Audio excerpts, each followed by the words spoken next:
दोस्तों, आज हम जिस पर्वत की रहस्यमयी कहानी सुनने जा रहे हैं वह कोई साधारण पहाड़ी नहीं है। इसे कई लोग एक जिंदा टाइम बम मानते हैं। ऐसा कहा जाता है कि अगर यह कभी फट पड़ा तो केवल पृथ्वी ही नहीं बल्कि पूरा ब्रह्मांड विनाश की आग में जल उठेगा। मान्यता है कि यही वह स्थान है जहां समुद्र मंथन के समय विषपान करने के बाद भगवान शिव ने गहन तपस्या की थी। आज भी वे यहाँ नीलकंठ रूप में विराजमान हैं। इस अद्भुत स्थान को कहा जाता है नीलकंठ पर्वत। नीलकंठ पर्वत का रहस्य सिर्फ इसकी कठिन चढ़ाई या खतरनाक जलवायु में नहीं छिपा है। इसका रहस्य कहीं गहरा है। यहाँ की रातें किसी चमत्कार से कम नहीं लगती। बिना किसी इंसानी उपस्थिति के शंख और डमरू की ध्वनियां गूंज उठती हैं। स्थानीय लोग मानते हैं कि यह पर्वत जीवित है, यह सांस लेता है, इसकी धड़कनें सुनाई देती हैं। वैज्ञानिकों को यह बातें कल्पना जैसी लगीं, इसलिए नासा ने यहां सैटेलाइट थर्मल स्कैनिंग करवाई। नतीजे चौंकाने वाले थे। पर्वत के कुछ हिस्से समय समय पर गर्म और ठंडे होते पाए गए, बिल्कुल वैसे ही जैसे कोई जीव सांसों के माध्यम से ऊष्मा और शीतलता पैदा कर रहा हो। साल 2023 में वैज्ञानिकों की एक टीम यहां रिसर्च के लिए पहुंची। उनके पास ईएमएफ डिटेक्टर यानी इलेक्ट्रोमैग्नेटिक फ्रीक्वेंसी मापने वाली मशीन थी। लेकिन जैसे ही उन्होंने इसे पर्वत के आधार पर चलाया, डिवाइस जलकर राख हो गई। न कोई सिग्नल, न कोई डाटा, बस गहरा शून्य। यह देख वैज्ञानिक हतप्रभ रह गए और तुरंत वहां से लौट गए। ऐसा पहली बार नहीं हुआ था।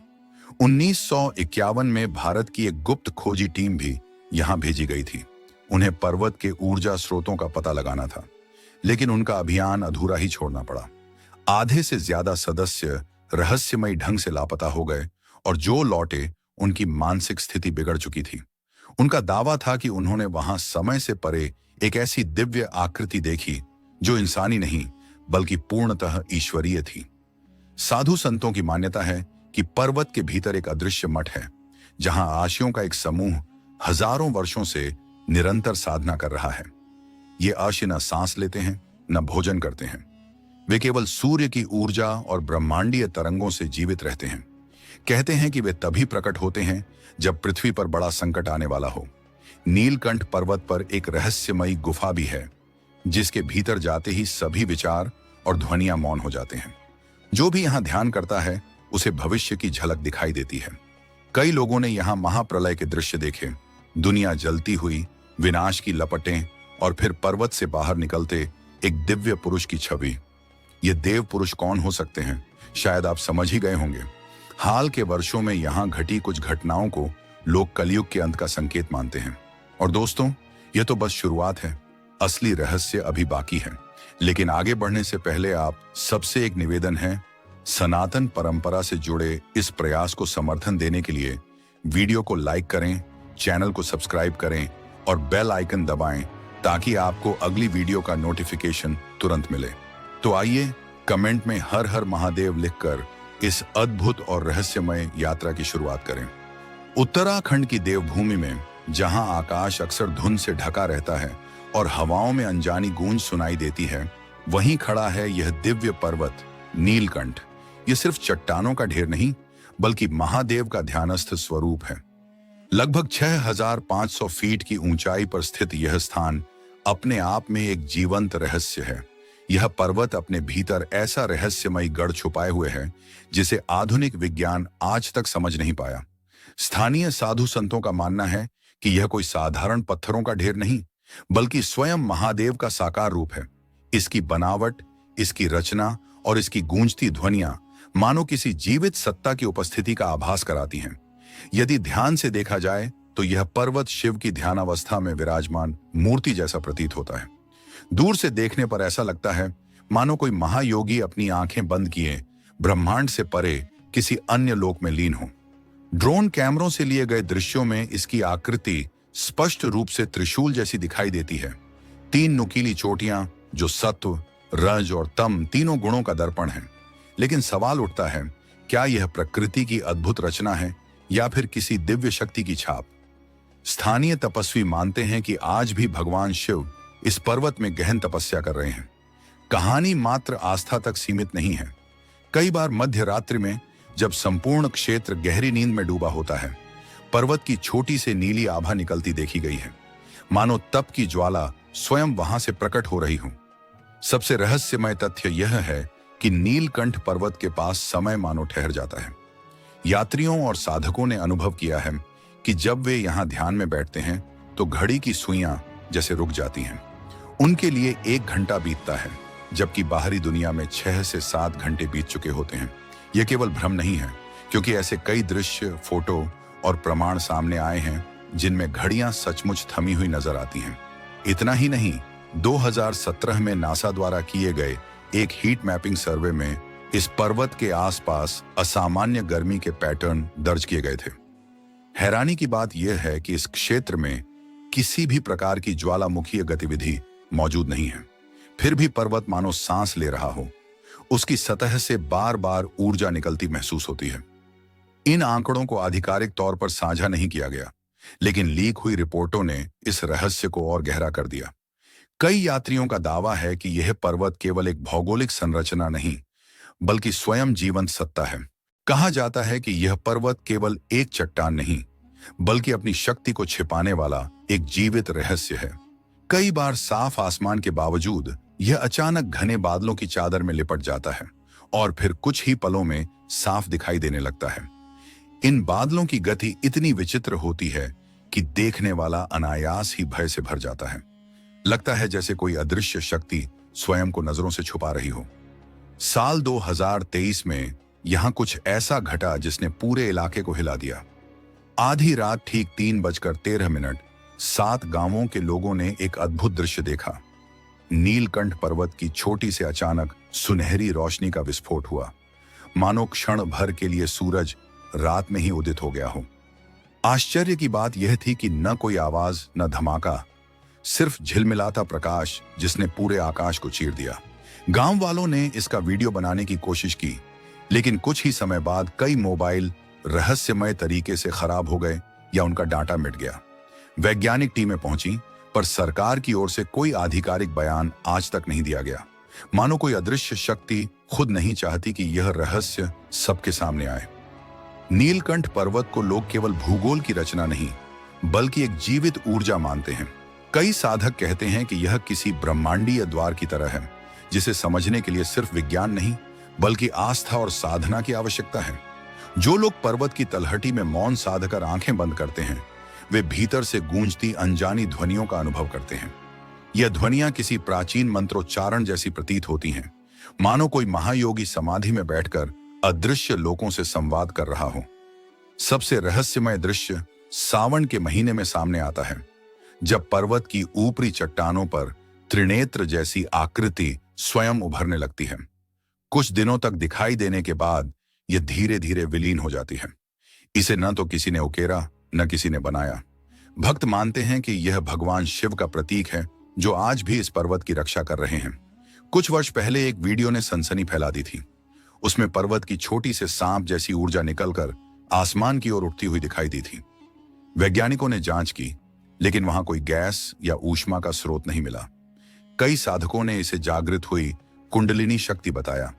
स्थानीय निवासियों का मानना है कि नीलकंठ पर्वत के भीतर साधना में लीन आत्माएं रहती हैं।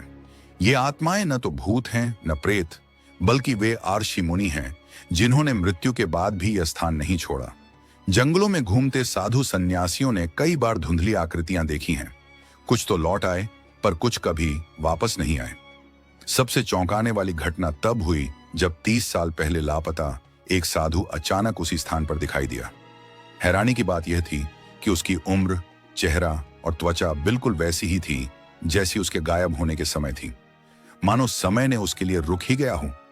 यह है नीलकंठ पर्वत का रहस्य, एक ऐसा स्थान जहां विज्ञान के तर्क मौन हो जाते हैं और आस्था, ध्यान और तप ही सच्चाई को छू पाते हैं।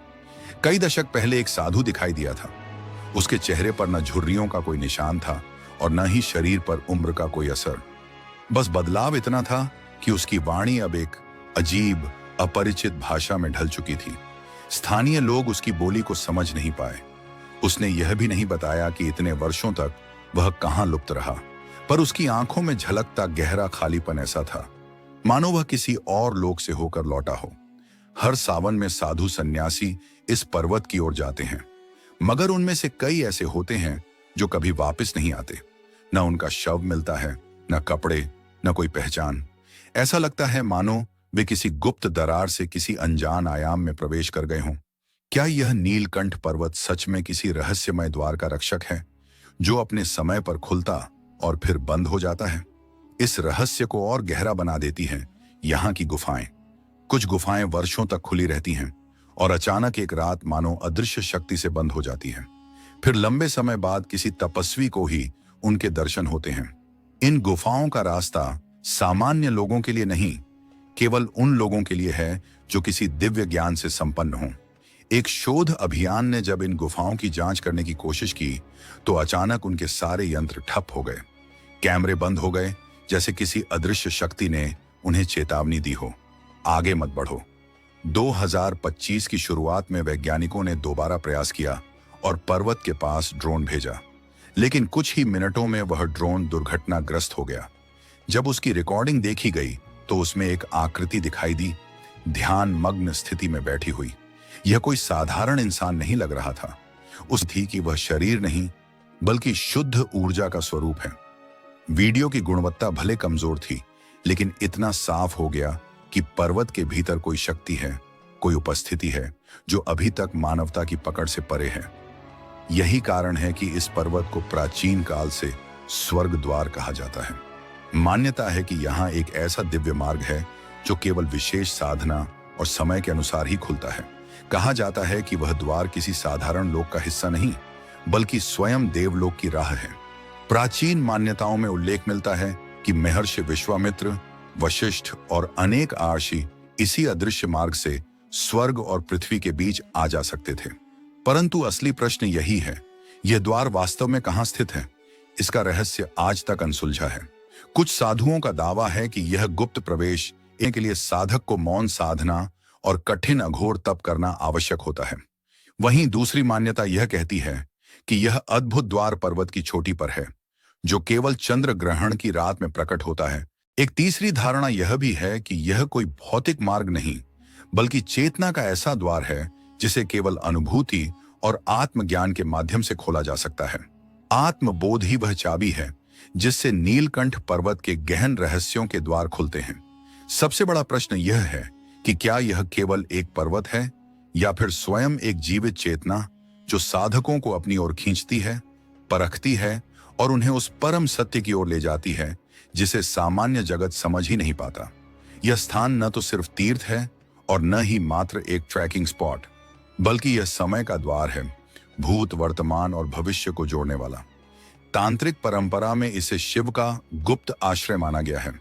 कहा जाता है कि यह वही गुफा है जहां सामान्य व्यक्ति का मन अधिक देर तक ठहर ही नहीं सकता, क्योंकि यहाँ की ऊर्जा असाधारण रूप से प्रचंड है। अनगिनत साधकों ने अनुभव साझा किया है कि जैसे ही वे यहाँ ध्यान में बैठे, उनके मस्तक के मध्य कुछ खुलने सा प्रतीत हुआ, जैसे तीसरी आंख जीवंत हो गई हो और हर दिशा में दृष्टि करने लगी हो। समय और स्थान की अनुभूति लुप्त हो जाती है और चेतना गहन शून्यता में विलीन हो जाती है। कई साधक कहते हैं कि शरीर वहीं बैठा रहता है, परंतु आत्मा किसी और लोक की यात्रा पर निकल जाती है। कुछ तांत्रिक तो इसे शिव का निज द्वार बताते हैं, ऐसा द्वार जो केवल तंत्र मार्ग से ही खुलता है। साधारण श्रद्धालु इस ऊर्जा को सहन नहीं कर पाते और अक्सर विचलित होकर लौट जाते हैं, पर जो साधना के लिए तैयार होते हैं उनके लिए यह स्थल स्वयं मोक्ष द्वार बन जाता है। एक साधक का अनुभव तो और भी विलक्षण था। ध्यान की अवस्था में उसने अचानक देखा कि एक वृद्ध संत 4-5 फीट हवा में स्थिर होकर बैठे थे। उनका शरीर हिल भी नहीं रहा था और नेत्र बंद थे। जब साधक पास पहुंचा तो वे धीरे धीरे नीचे उतरे और आंखें खोलीं। उन नेत्रों में मानो पूरा ब्रह्मांड घूमता दिखाई दे रहा था। इसी तरह एक अन्य साधक ध्यान में इतना गहरे उतर गया कि उसका शरीर कठोर होकर पत्थर सा बन गया। आज भी वहां एक रहस्यमय मूर्ति रखी है जिसे कोई छूता तक नहीं। मान्यता है कि वह मूर्ति दरअसल यह पर्वत साधना की ज्वाला में तप कर पत्थर के रूप में प्रकट हुआ है। एक बार एक साधक ने हिमाच्छादित शिखरों के बीच बैठकर तांत्रिक क्रिया आरंभ की। चारों ओर जमा बर्फ मानो मृत्यु का आलिंगन कर रही थी। तापमान 0 से भी नीचे था, लेकिन कुछ ही घंटों में उस स्थान की सारी बर्फ अचानक पिघलने लगी। एक और कथा सुनाई जाती है। एक साधक विशेष बीज मंत्र का जाप कर रहा था। जैसे ही उसकी ध्वनि पर्वत से टकराई, मानो सामने खड़ा पत्थर जीवित हो उठा। वातावरण में एक अदृश्य कंपन गूंजने लगा, जैसे कोई चेतन शक्ति केवल उसी तरंग पर जागृत हो गई हो। सबसे हाल की घटना 2024 में सामने आई। एक युवक प्रसिद्धि की चाह में यहां आया और कैमरे के सामने ध्यान में बैठ गया।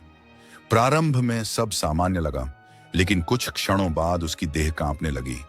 चेहरे पर भय की रेखाएं उभर आईं और वह चिल्लाता हुआ वहां से भाग गया।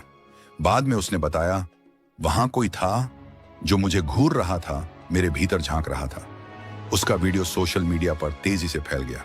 यही कारण है कि नीलकंठ को केवल तीर्थ नहीं, बल्कि ऊर्जा का केंद्र और जीवित चेतना का स्थान कहा जाता है।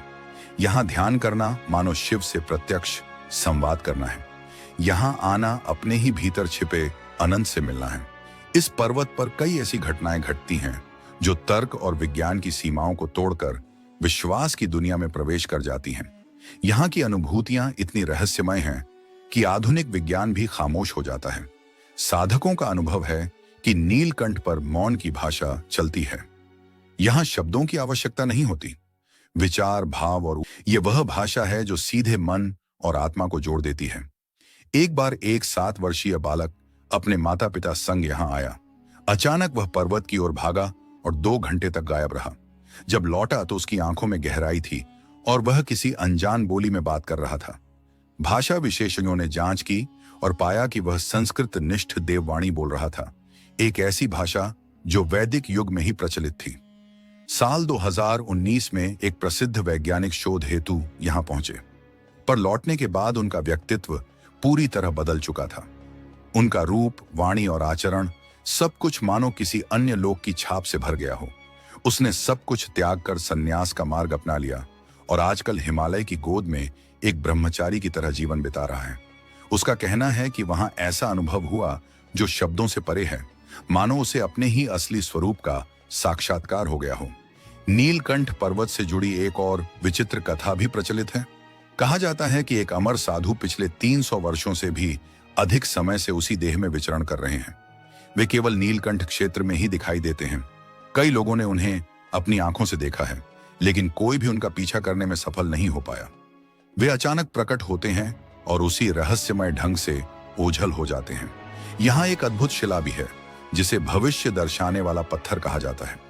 मान्यता है कि इसके सामने ध्यान लगाने वाला व्यक्ति आने वाली घटनाओं की झलक देख सकता है। अनेक साधक और यात्री बताते हैं कि जब उन्होंने इसकी ओर मुख करके ध्यान लगाया तो उनकी आंखें बंद होते ही उनके जीवन या संसार के भविष्य के दृश्य उनके भीतर प्रकट होने लगे। एक और आश्चर्यजनक घटना की चर्चा भी होती है। कहा जाता है कि एक साधक 7 दिनों तक बिना किसी सहारे के हवा में मंडराता रहा। यह घटना एक स्थानीय आश्रम के निकट हुई थी। वहां उपस्थित लोगों ने देखा कि वह धीरे धीरे ऊपर उठा और लगभग 3 फुट की ऊंचाई पर स्थिर हो गया। न रस्सी थी, न कोई उपकरण।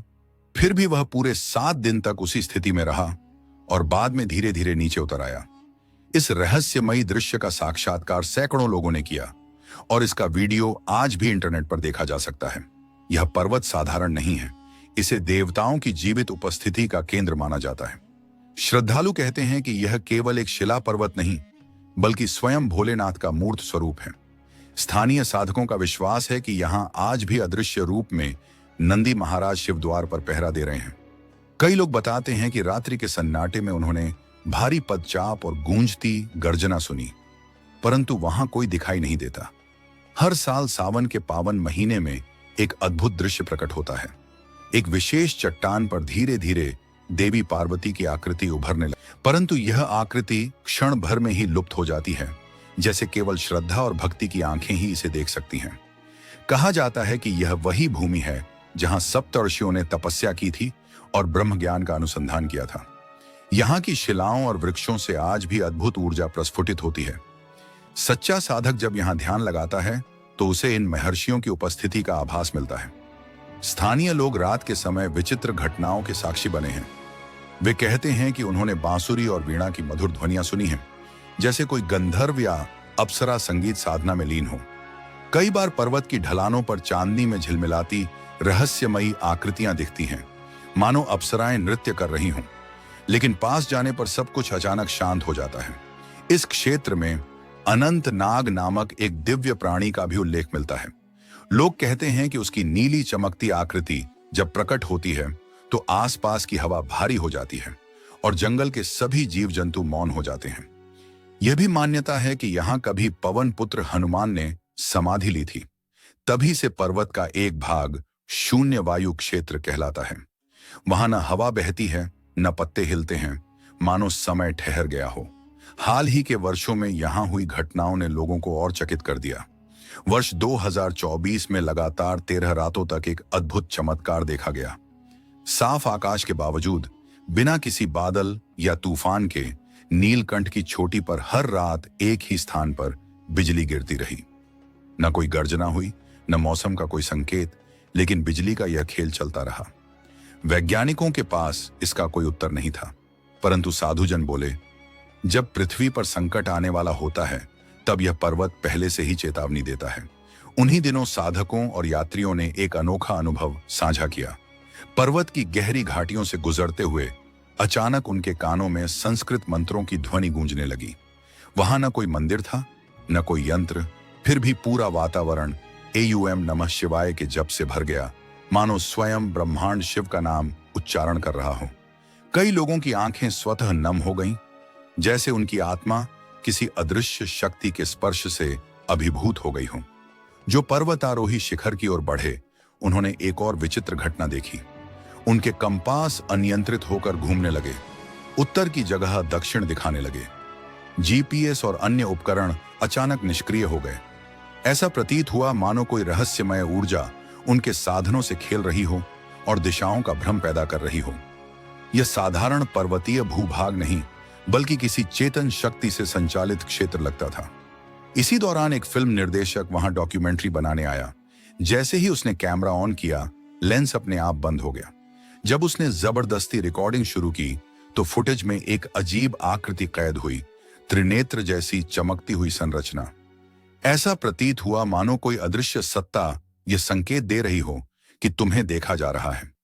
यह दृश्य देखकर पूरी टीम भयभीत हो गई और तुरंत वहां से लौटने में ही अपनी भलाई समझी।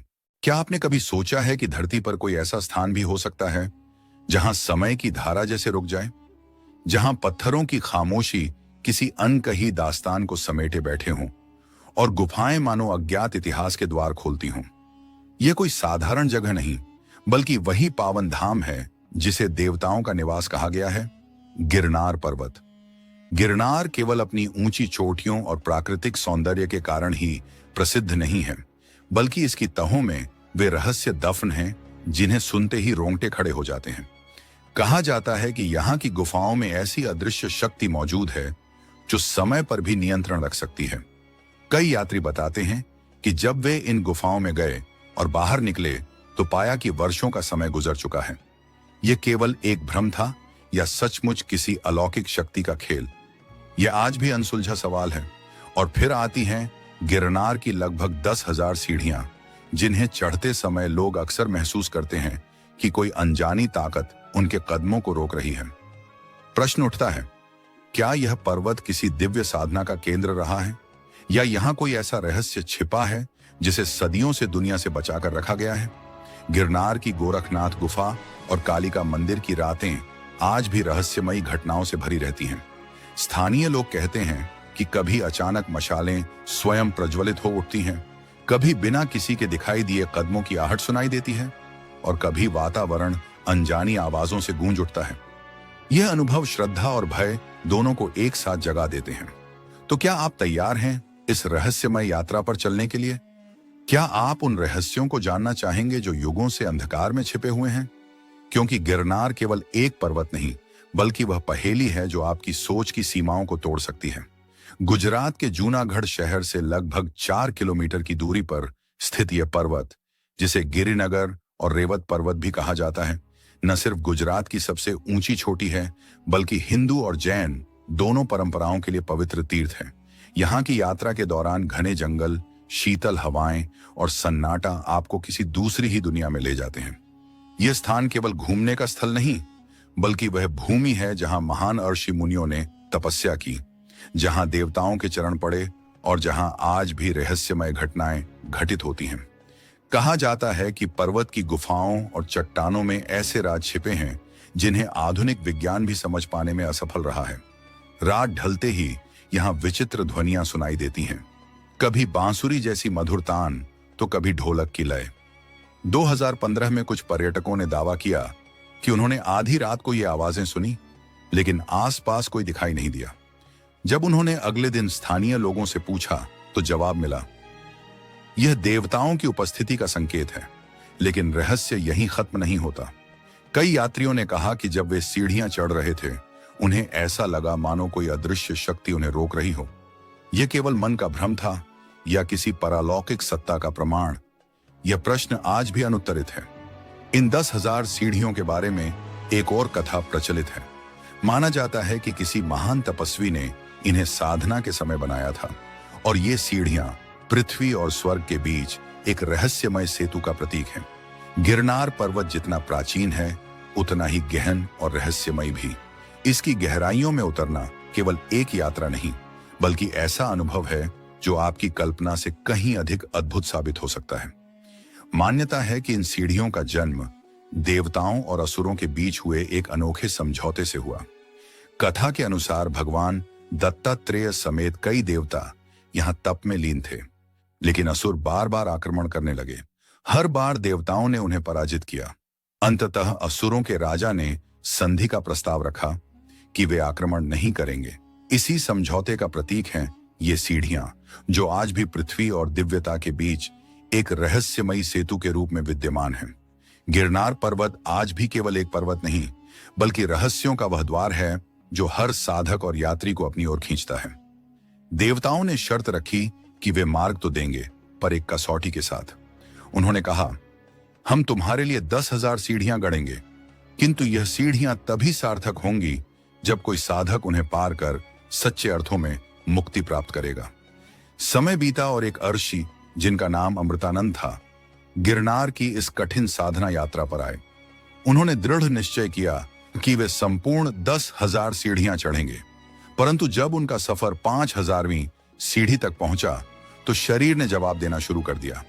उसी क्षण आकाश से एक अनदेखी ध्वनि गूंजी, तुम्हारा प्रयोजन क्या है? राशि ने विनम्रता से उत्तर दिया, मैं मोक्ष की तलाश में आया हूं। तब वह अदृश्य वाणी बोली, मोक्ष केवल तब मिलता है जब इच्छाएं शांत हो जाएं और मन पूर्णतः निर्मल हो। यदि तुम अपने भीतर के मोह को त्याग सकते हो तो आगे बढ़ो।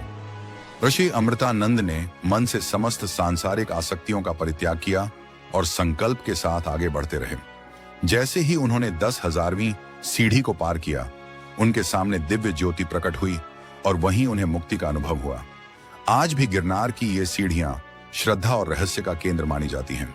विश्वास है कि जो भी साधक अथवा यात्री सच्चे मन और निष्ठा से इन्हें पार करता है, उसे अनजानी शक्तियों का आशीर्वाद मिलता है।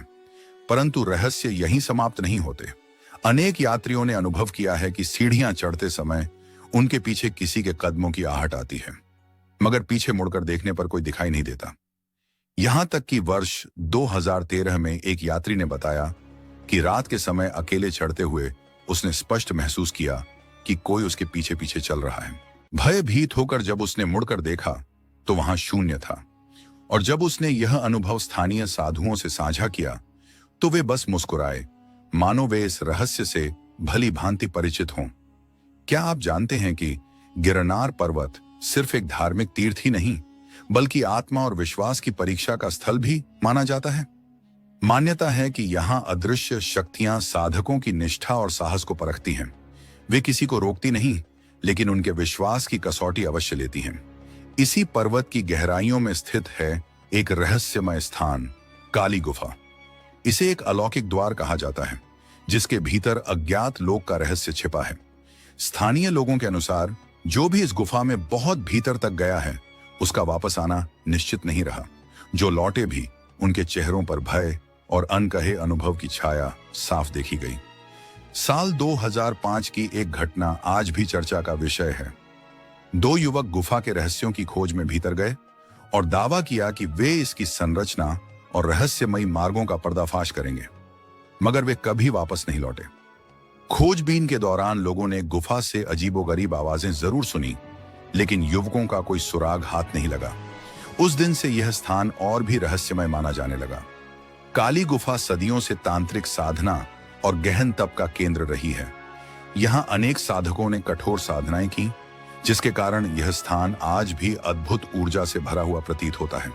विश्वास किया जाता है कि यह स्वयं देवी काली का निवास स्थल है और विशेष अनुष्ठानों के द्वारा साधक उनकी कृपा प्राप्त कर सकते हैं। गुफा की बनावट भी अत्यंत विचित्र है। भीतर भूल भुलैया जैसी पगडंडियां और संकरी गलियां हैं, जहां प्रवेश करते ही दिशा भ्रम हो जाता है। ग्रामीण बताते हैं कि इसके भीतर गुप्त सुरंगें मौजूद हैं, जिन्हें प्राचीन समय में आपातकालीन रास्तों के रूप में इस्तेमाल किया जाता था। कुछ का तो मानना है कि ये सुरंगें पाताल लोक या अन्य गूढ़ लोकों से जुड़ी हो सकती हैं। कई साधकों ने यहाँ अलौकिक अनुभव होने की गवाही दी है। किसी ने ध्यान के समय अदृश्य शक्तियों का अनुभव किया, तो किसी ने असाधारण चमत्कारों का सामना किया। यही कारण है कि स्थानीय लोगों की नजर में यह गुफा आज भी रहस्य और दिव्यता का अद्भुत संगम है।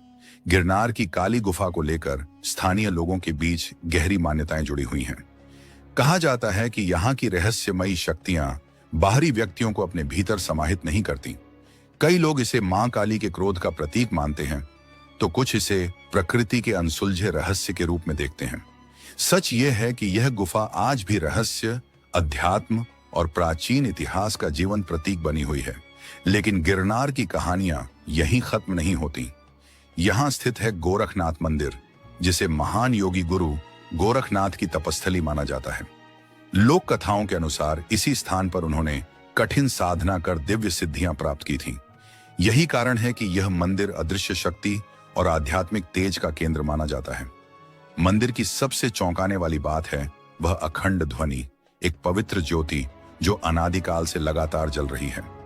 भक्तों का विश्वास है कि इसकी राख में अद्भुत औषधीय गुण छिपे हैं, जो असाध्य रोगों को भी मिटा सकते हैं। कहा जाता है कि इसी स्थान पर साधक आत्मा और शरीर को अलग करने जैसी विलक्षण साधना का अभ्यास करते हैं। यहाँ की ऊर्जाएं इतनी तीव्र और सूक्ष्म हैं कि हर व्यक्ति उन्हें महसूस नहीं कर पाता। कई श्रद्धालुओं ने दावा किया है कि उन्होंने मंदिर प्रांगण में रहस्यमयी घंटियों की आवाज सुनी, जबकि वहां कोई मौजूद नहीं था। इसे गुरु गोरखनाथ की अदृश्य उपस्थिति और आशीर्वाद का संकेत माना जाता है। मंदिर के आसपास फैली गुफाओं और गुप्त सुरंगों को लेकर भी अनेक कथाएं प्रचलित हैं। माना जाता है कि ये सुरंगें ध्यान और साधना के लिए बनाई गई थीं और स्वयं गुरु गोरखनाथ उनका उपयोग किया करते थे। कुछ लोगों का तो यहाँ तक कहना है कि इन गुफाओं में प्रवेश करने वाला व्यक्ति किसी अन्य ही लोक में चला जाता है, क्योंकि यहाँ का वातावरण सामान्य नहीं बल्कि अलौकिक है। इन रहस्यों के बाद अब आते हैं गिरनार की सबसे ऊंची और पवित्र चोटी पर, जहां स्थित है भगवान दत्तात्रेय का मंदिर। यह धाम पर्वत के शिखर पर इस तरह खड़ा है मानो आकाश से झूल रहा हो। वहां तक पहुंचने के लिए हजारों सीढ़ियां पार करनी पड़ती हैं। यह चढ़ाई केवल शरीर की परीक्षा नहीं बल्कि आत्मा की दृढ़ता की कसौटी भी होती है। कई साधकों का अनुभव है कि जैसे ही वे इस मंदिर तक पहुंचते हैं, उन्हें लगता है मानो वे भौतिक जगत से परे किसी दिव्य लोक में प्रवेश कर गए हों। कहा जाता है कि यहीं भगवान दत्तात्रेय ने सहस्त्रों वर्षों तक कठोर तपस्या की और इस शिखर को दिव्य तेज और रहस्य का धाम बना दिया। प्रकृति से मिले 24 गुरुओं के उपदेशों को आत्मसात करने के बाद भगवान दत्तात्रेय ने वह दिव्य ज्ञान अपने शिष्यों के साथ साझा किया। लेकिन गिरनार के इस मंदिर का सबसे रहस्यमय पक्ष है दत्तात्रेय जी के पावन चरण चिन्ह। इन्हें संपूर्ण पर्वत की आध्यात्मिक ऊर्जा और दिव्यता का आधार माना जाता है। श्रद्धालु विश्वास रखते हैं कि इन चरणों के दर्शन से मन शुद्ध होता है और आत्मा मुक्ति के मार्ग पर अग्रसर होती है। मंदिर में स्थित दत्तात्रेय पादुका को असाधारण ऊर्जाओं से युक्त स्थल माना जाता है। भक्त कहते हैं कि यहाँ खड़े होते ही भीतर एक अनोखी शक्ति का अनुभव होता है। क्या आपको पता है कि समय का असामान्य प्रवाह या समय चक्र का अनुभव सिर्फ गिरनार में ही नहीं बल्कि भारत के अन्य प्राचीन और रहस्यमयी स्थलों पर भी दर्ज किया गया है? आज तक कोई भी इन गुफाओं के रहस्य का स्पष्ट उत्तर नहीं खोज पाया। कई लोग मानते हैं कि यह स्थान गहन आध्यात्मिक शक्ति से परिपूर्ण है, तो कुछ इसे अदृश्य और पराभौतिक शक्तियों का खेल बताते हैं। दूसरी ओर वैज्ञानिकों का मानना है कि इन गुफाओं की संरचना और वातावरण मानव मस्तिष्क पर गहरा असर डालते हैं, जिसके कारण समय और वास्तविकता की अनुभूति बदल जाती है। तो प्रश्न यही है, इन गुफाओं में आखिर छिपा क्या है? क्या वास्तव में यहाँ प्राचीन ऋषि मुनि तपस्या किया करते थे, या फिर यह किसी अज्ञात लोक का प्रवेश द्वार है? उत्तर आज भी अनकहा है। यही वजह है कि गिरनार की ये गुफाएं अब भी आस्था और विज्ञान के बीच एक अनसुलझा रहस्य बनी हुई है। क्या आपने कभी सुना है कि गिरनार पर्वत के भीतर ऐसा रहस्यमय मार्ग भी छिपा है जिसे तपस्वियों का रास्ता कहा जाता है? कहते हैं यह मार्ग साधारण मनुष्य के लिए नहीं बना। केवल वे ही संत और योगी इस पथ पर आगे बढ़ पाते हैं जिनके पास गहरी साधना की शक्ति और अद्भुत धैर्य होता है। माना जाता है कि यह रास्ता सीधे पर्वत की गहराई में छिपी गुफाओं तक जाता है, जहां सिद्ध तपस्वी ध्यान और साधना करने आते हैं। लेकिन इस मार्ग से जुड़ी सबसे विचित्र कथा यह है कि यह एक गुप्त और अदृश्य नगर तक पहुंचाता है। ऐसा नगर जिसे सिर्फ सिद्ध योगियों की दृष्टि ही देख सकती है। लोक कथाओं में यहां तक वर्णन मिलता है कि कई साधक इस मार्ग पर गए, लेकिन उनमें से कुछ कभी वापस नहीं लौट पाए। गिरनार को सप्तशृंगी पर्वत भी कहा जाता है, क्योंकि इसकी 7 ऊंची चोटियां हैं। किंतु इन चोटियों का रहस्य और भी चौंकाने वाला है। मान्यता है कि इनमें से कुछ चोटियों पर स्वयं देवताओं का वास है। यात्री और साधक बताते हैं कि उन्होंने यहाँ रात के समय रहस्यमयी रोशनियां देखी हैं, कभी नीले प्रकाश की चमक तो कभी सफेद उजाले की आभा। साल 2017 में कुछ ट्रैकर्स ने दावा किया कि उन्होंने शिखर पर नीली और सफेद रोशनियां अपनी आंखों से देखी। उन्होंने उस दृश्य को कैमरे में कैद करने की कोशिश की, लेकिन जैसे ही कैमरा चालू हुआ, अचानक बंद हो गया। यह घटना सबके लिए रहस्य बन गई। जब उन्होंने सुबह साधुओं से इसके बारे में पूछा तो उन्हें उत्तर मिला, यह देवताओं की लीला है, इसे समझने का प्रयास मत करो। तो क्या यह चमक सचमुच कोई दिव्य संकेत थी, या फिर प्रकृति का कोई अज्ञात रहस्य? इसका उत्तर आज तक कोई नहीं खोज पाया। इसी कारण गिरनार की 7 चोटियां आज भी आस्था, रहस्य और दिव्यता का अद्भुत संगम मानी जाती है। गिरनार का एक और पवित्र स्थान है काल भैरव मंदिर। कहा जाता है कि यहाँ स्वयं मृत्यु और समय के अधिपति भगवान भैरव विराजमान हैं। श्रद्धालुओं का विश्वास है कि यहाँ दर्शन करने वाला कोई भी भक्त, चाहे वह कठिन परिस्थितियों में हो या किसी विशेष वरदान की तलाश में, किसी न किसी रूप में समाधान और शक्ति प्राप्त करता है। किंवदंतियों में वर्णन मिलता है कि जो भी सच्चे मन से इस मंदिर में प्रार्थना करता है, उसकी मनोकामनाएं पूरी होती हैं। लेकिन इसके साथ ही जीवन की कुछ विशेष परीक्षाओं और चुनौतियों से भी उसे गुजरना पड़ सकता है। यही कारण है कि यह मंदिर केवल पूजा और भक्ति का केंद्र नहीं, बल्कि रहस्यमय अनुभवों का स्थान भी माना जाता है। कई यात्रियों ने यहाँ अनदेखी शक्तियों की उपस्थिति महसूस करने का दावा किया है। वर्ष 2020 की एक घटना में एक भक्त ने कहा कि जब वह मंदिर में प्रवेश करने लगा तो ऐसा लगा मानो कोई अदृश्य शक्ति उसे भीतर जाने से रोक रही हो। लेकिन अंततः जब उसने श्रद्धा से कदम बढ़ाया तो वह मंदिर में प्रवेश कर सका। उसने साहस जुटाकर जब मंदिर के भीतर प्रवेश किया और श्रद्धा से पूजा अर्चना की, तो उसके मन में एक अनोखी शांति और हल्केपन का अनुभव उमड़ पड़ा। इस स्थान से जुड़े कुछ तांत्रिक प्रयोग और गूढ़ अनुष्ठान भी प्रचलित हैं। मान्यता है कि इन क्रियाओं का उद्देश्य भगवान भैरव के उग्र स्वरूप को शांत करना होता है। लेकिन इन साधनाओं और अनुष्ठानों का रहस्य आज भी पूरी तरह स्पष्ट नहीं है। इनके प्रभाव इतने गहरे और अलौकिक बताए जाते हैं कि इन्हें लेकर अक्सर विवाद खड़े हो जाते हैं। खासकर रात के समय यह स्थल और भी रहस्यमय प्रतीत होता है। कई लोग कहते हैं कि जैसे ही अंधेरा फैलता है, मंदिर के चारों ओर की हवा में एक अनकही निस्तब्धता और अदृश्य ऊर्जा का संचार होने लगता है। असली सच्चाई क्या है, यह सवाल आज भी अनुत्तरित है। गिरनार पर्वत से जुड़ा एक और रहस्य वहां साधना करने वाले तपस्वियों से संबंधित है। यात्रियों ने कई बार सफेद वस्त्रधारी साधुओं को गहन ध्यान में लीन देखा है, लेकिन जैसे ही कोई उनके पास पहुंचा, वे साधु अचानक दृष्टि से ओझल हो गए। वर्ष 2018 में एक पर्यटक समूह ने भी ऐसी विचित्र घटना का सामना किया था। स्थानीय मान्यता है कि ये वे ही आत्माएं हैं जिन्होंने अपने जीवन काल में कठिन साधनाओं के माध्यम से उच्चतम सिद्धियां प्राप्त की थीं। शरीर त्यागने के बाद भी उनकी चेतना इस पर्वत पर विद्यमान मानी जाती है। जब ये परछाइयां प्रकट होती हैं तो वातावरण अचानक परिवर्तित हो जाता है। तेज हवाएं चलने लगती हैं, या फिर चारों ओर एक रहस्यमय ऊर्जा का संचार महसूस होता है। गिरनार पर्वत की परिक्रमा करने वाले श्रद्धालु अक्सर यह अनुभव करते हैं कि मानो कोई अदृश्य शक्ति उनके साथ चल रही हो। यह परिक्रमा मात्र धार्मिक कर्मकांड नहीं, बल्कि एक गहन आध्यात्मिक यात्रा है, जिसमें हर वर्ष लाखों श्रद्धालु सम्मिलित होते हैं। लोक कथाओं के अनुसार इस पर्वतमाला में 3 करोड़ देवताओं का निवास माना जाता है। लगभग 40 किलोमीटर लंबी परिक्रमा पूरी करने वाला साधक मोक्ष की ओर अग्रसर होता है। इस यात्रा का प्रारंभ और समापन दोनों ही पर्वत के तल पर स्थित पावन भवनाथ महादेव मंदिर से होता है। परंपरा है कि कार्तिक मास की एकादशी को यह यात्रा आरंभ की जाती है। कहा जाता है कि प्राचीन समय में भगवान श्री कृष्ण ने भी अपनी बहन सुभद्रा का विवाह अर्जुन से कराते समय इसी दिन इस दिव्य परिक्रमा का आयोजन किया था। गिरनार की परिक्रमा सदियों से श्रद्धालुओं के लिए एक पवित्र अनुष्ठान मानी जाती है। इसका समापन बोर देवी नामक पावन स्थल पर होता है। मान्यता है कि इसी स्थान पर पूर्णिमा के दिन अर्जुन और सुभद्रा का दिव्य विवाह संपन्न हुआ था। समय के प्रवाह के साथ हेजा भगत और उनके 10 साथियों ने भी इस कठिन यात्रा को पूरा कर इस परंपरा को और लोकप्रिय बना दिया। तभी से यह यात्रा न केवल आस्था का प्रतीक बनी, बल्कि श्रद्धा और धैर्य की परीक्षा भी समझी जाने लगी। गिरनार पर्वत से जुड़ी सबसे अद्भुत घटनाओं में से एक है भवनाथ मेला। हर साल महाशिवरात्रि पर होने वाला यह आयोजन आध्यात्मिकता और रहस्य का अनूठा संगम है।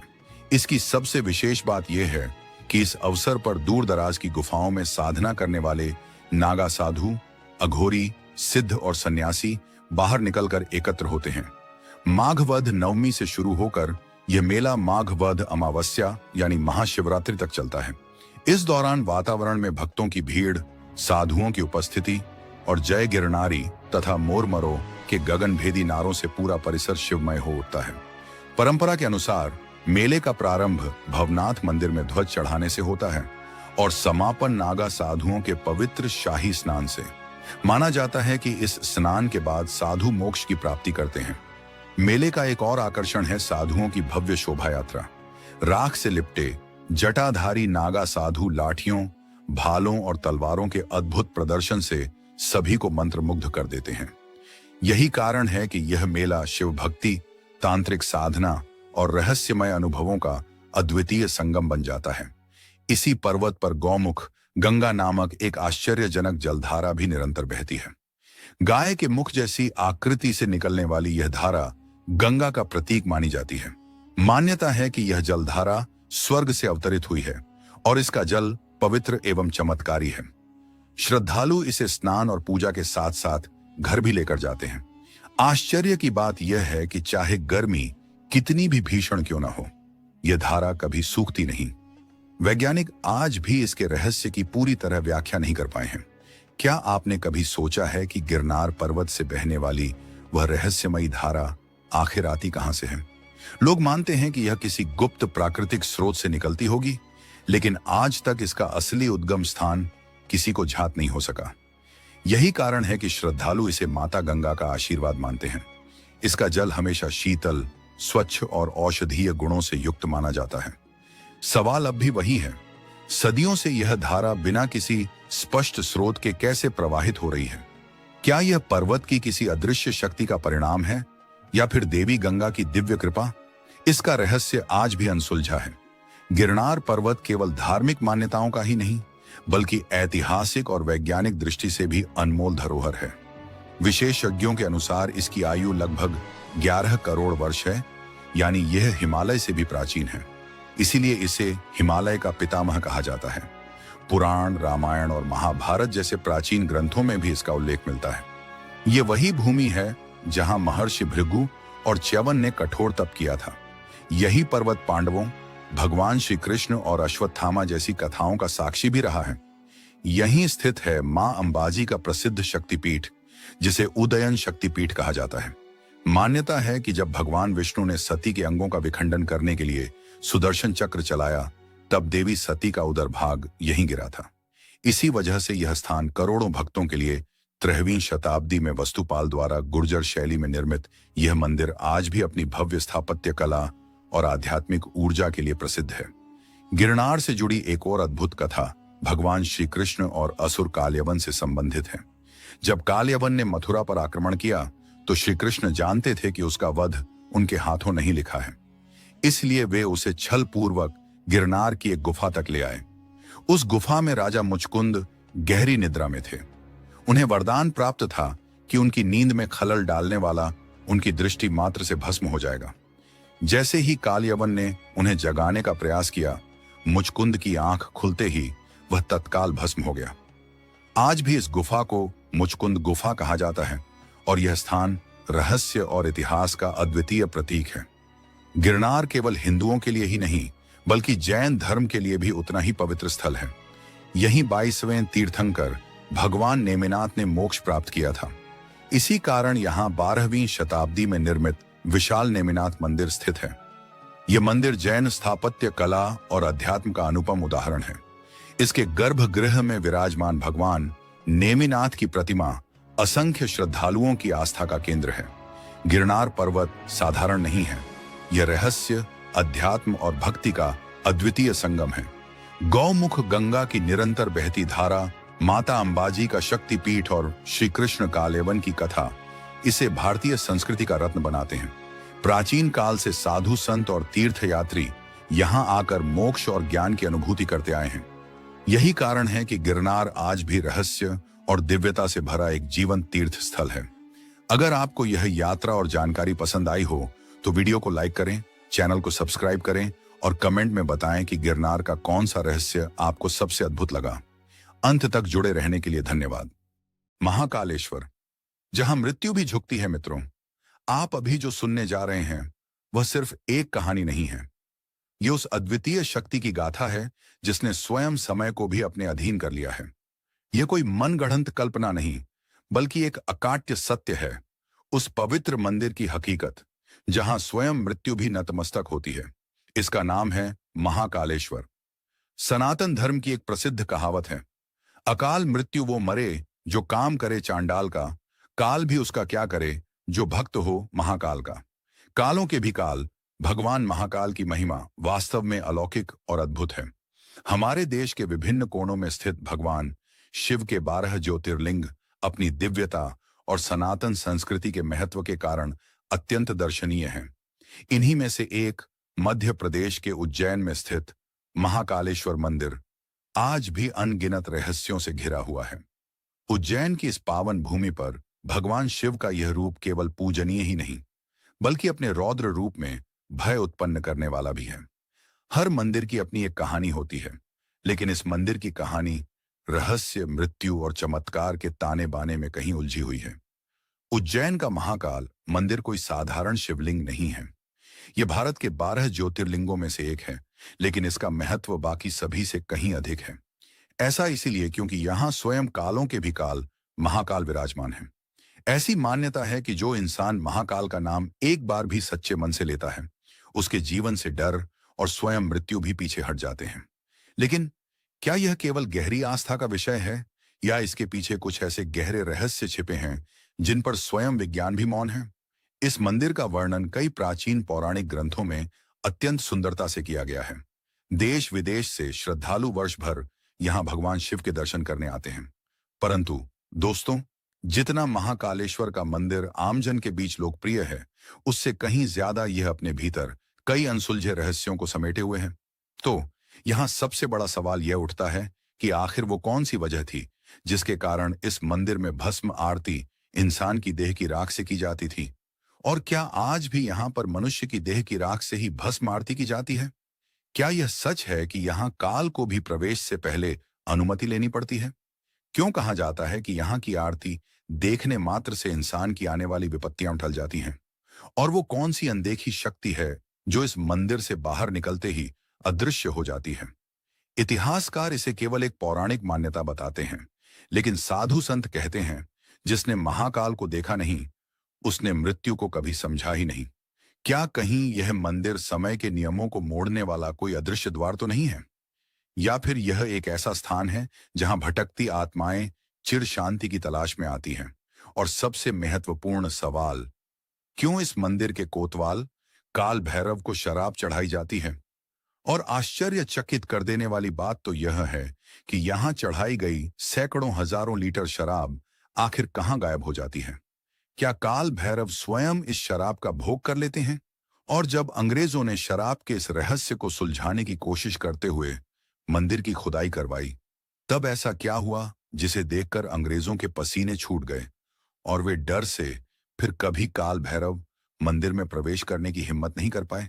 इतिहास में ऐसी कौन सी असाधारण घटनाएं घटी हैं जिसकी वजह से उज्जैन में कोई भी मंत्री, प्रधानमंत्री क्यों नहीं रुकते? उज्जैन में रात भर और मुख्यमंत्री मोहन यादव ने कैसे तोड़ी यह परंपरा? यह एक सदियों पुरानी मान्यता है कि कोई भी राजा या देश का प्रधानमंत्री उज्जैन में रात नहीं गुजारता, क्योंकि ऐसा माना जाता है कि उज्जैन के राजा केवल महाकाल हैं और कोई और यहां रात भर रहकर उनकी सत्ता को चुनौती नहीं दे सकता।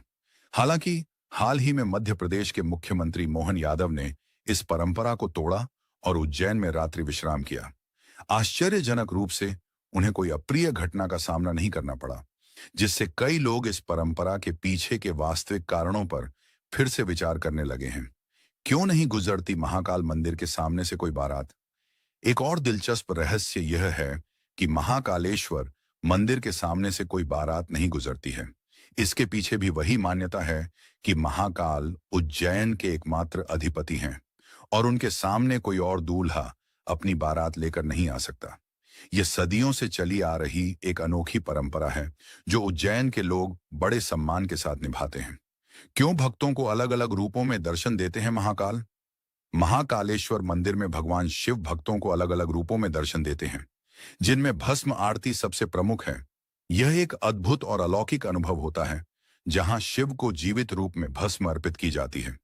इसके अलावा त्योहारों और विशेष अवसरों पर भी महाकाल को विभिन्न रूपों में सजाया जाता है, जो भक्तों को भगवान की अद्भुत लीलाओं का अनुभव कराता है। मंदिर के विस्तारीकरण के दौरान मिले नर कंकालों का रहस्य क्या है? हाल ही में महाकालेश्वर मंदिर परिसर के विस्तारीकरण के दौरान पुरातत्व विभाग को कुछ नर कंकाल मिले, जिसने कई सवाल खड़े कर दिए हैं। इन कंकालों के पीछे कौन सा रहस्य छिपा है? क्या यह किसी प्राचीन युद्ध, किसी आपदा या किसी और अज्ञात घटना का प्रमाण है? यह अभी भी शोध का विषय बना हुआ है। महाकालेश्वर मंदिर का अद्भुत इतिहास, एक शिवभक्त राजा की कहानी। इन सभी रहस्यों को जानने से पहले आइए महाकालेश्वर मंदिर के इतिहास और उसके निर्माण की कहानी पर एक नजर डालते हैं, जो शिव पुराण की कथाओं में वर्णित है। बहुत समय पहले उज्जैन नगरी, जिसे प्राचीन काल में अवंतिकापुरी के नाम से जाना जाता था, में चंद्रसेन नाम के एक प्रतापी राजा राज करते थे। राजा चंद्रसेन सिर्फ पराक्रमी ही नहीं थे, बल्कि वे भगवान शिव के परम भक्त भी थे। उनका राजमहल सुबह शाम भगवान शिव की आराधना, रुद्राभिषेक और मंत्रोच्चारण से गूंजता रहता था।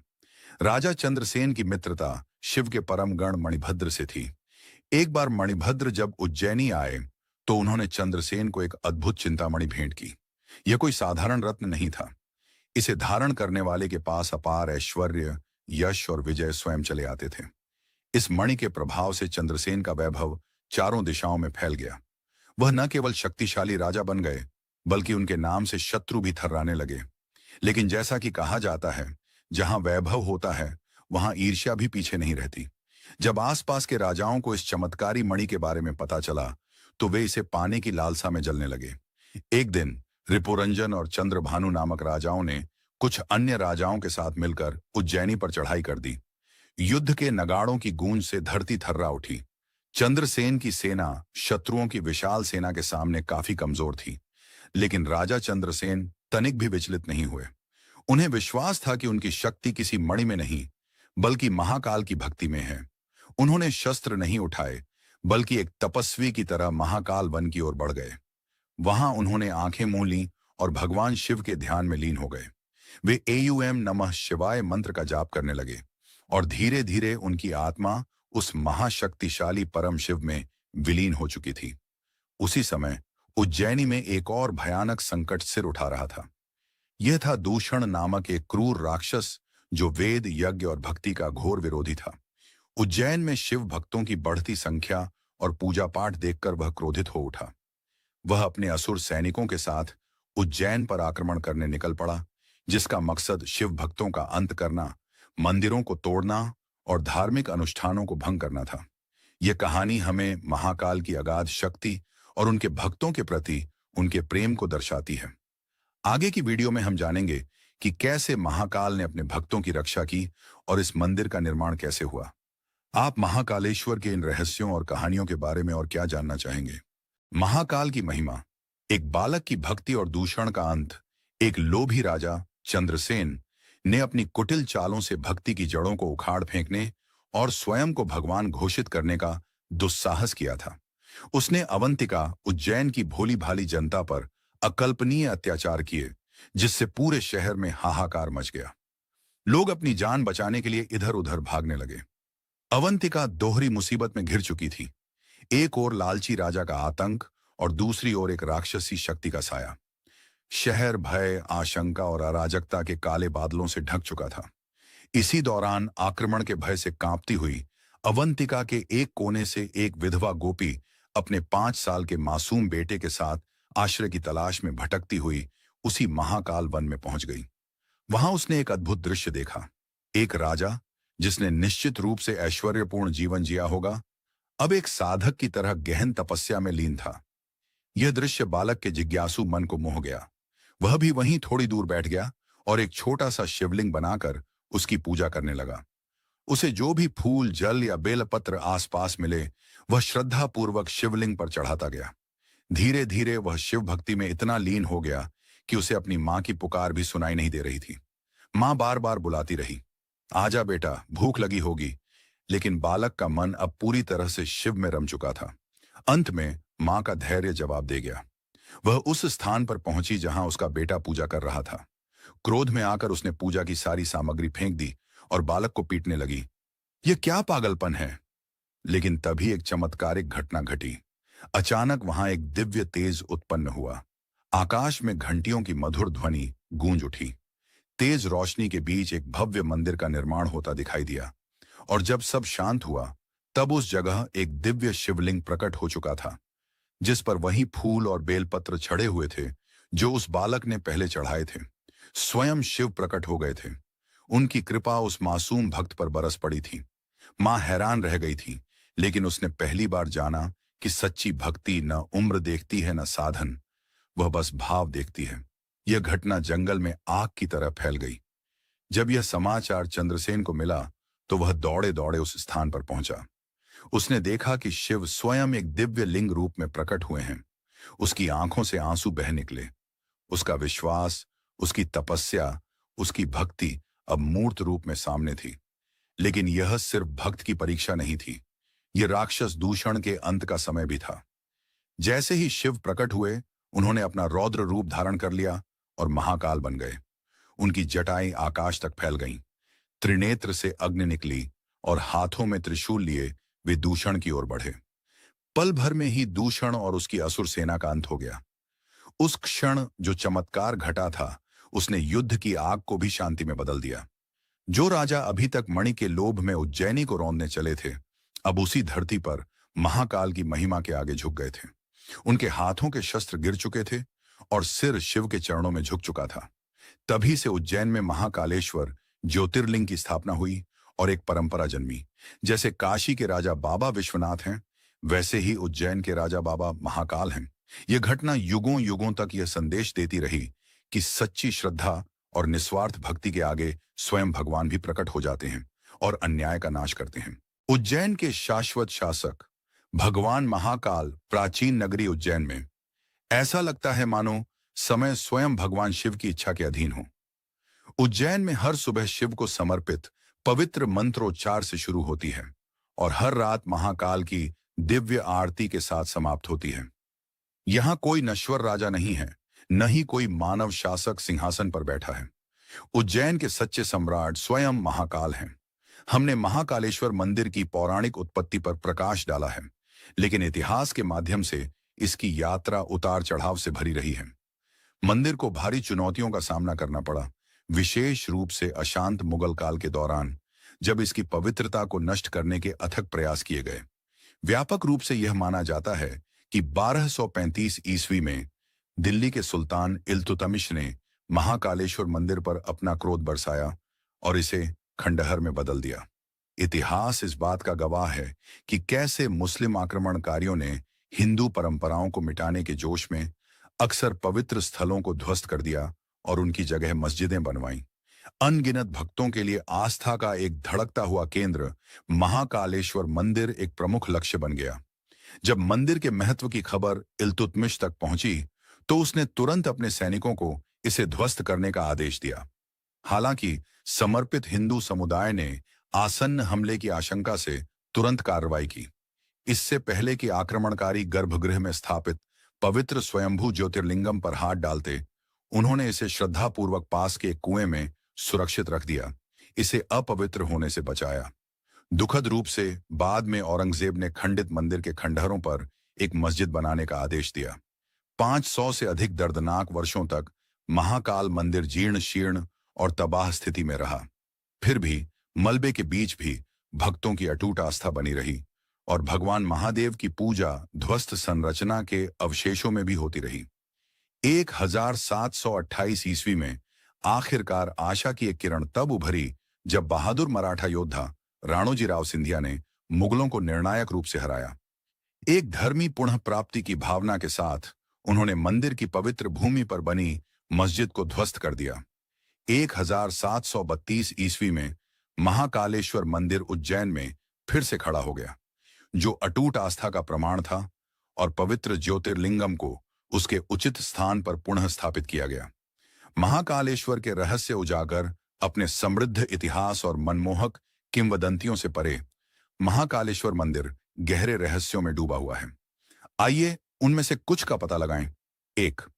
रहस्यमय स्वयंभू शिवलिंग। महाकालेश्वर मंदिर के हृदय में एक वास्तव में असाधारण शिवलिंग निवास करता है। इसे स्वयंभू माना जाता है, जिसका अर्थ है स्वयं प्रकट या स्वयं उत्पन्न, मानव हाथों द्वारा स्थापित नहीं। इसके उद्भव की कहानी कही गई है, लेकिन इसकी मात्र उपस्थिति ही आश्चर्य की भावना जगाती है। हर भक्त जो मंदिर के पवित्र परिसर में कदम रखता है, उसे एक अनिर्वाचनीय आध्यात्मिक ऊर्जा का अनुभव होता है। एक आंतरिक विश्वास होता है कि शिवलिंग दिव्य शक्ति से स्पंदित है। भक्त दृढ़ता से मानते हैं कि महाकालेश्वर शिवलिंग में उनकी गहरी इच्छाओं को पूरा करने और उन्हें बुरी शक्तियों से सुरक्षा प्रदान करने की गहन शक्ति है। 2. पृथ्वी की ब्रह्मांडीय नाभि। दिलचस्प बात यह है कि कर्क रेखा महाकालेश्वर मंदिर के शिखर के ठीक ऊपर से गुजरती है, जिसके कारण इसे नाभि स्थल, पृथ्वी की नाभि के रूप में प्रतिष्ठित किया गया है।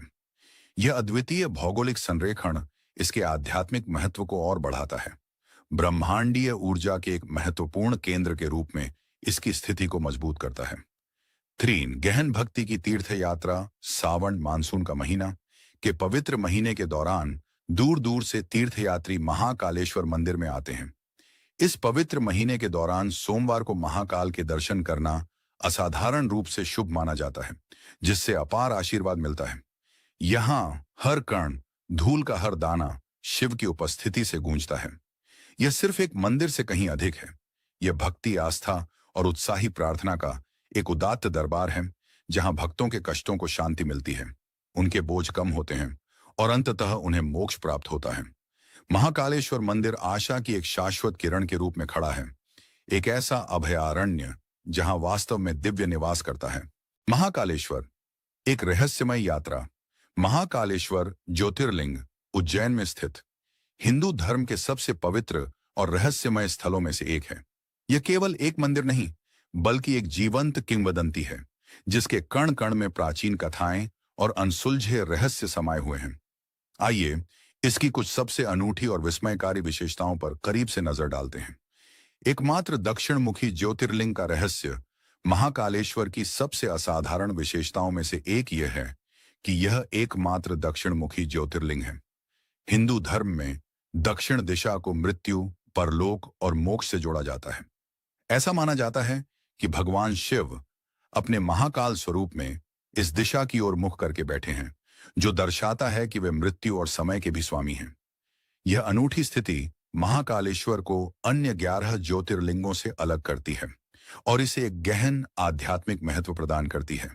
कल्पना कीजिए, भगवान स्वयं मृत्यु के देवता के रूप में विराजमान हैं, अपने भक्तों को जन्म और मृत्यु के चक्र से मुक्ति का मार्ग दिखा रहे हैं।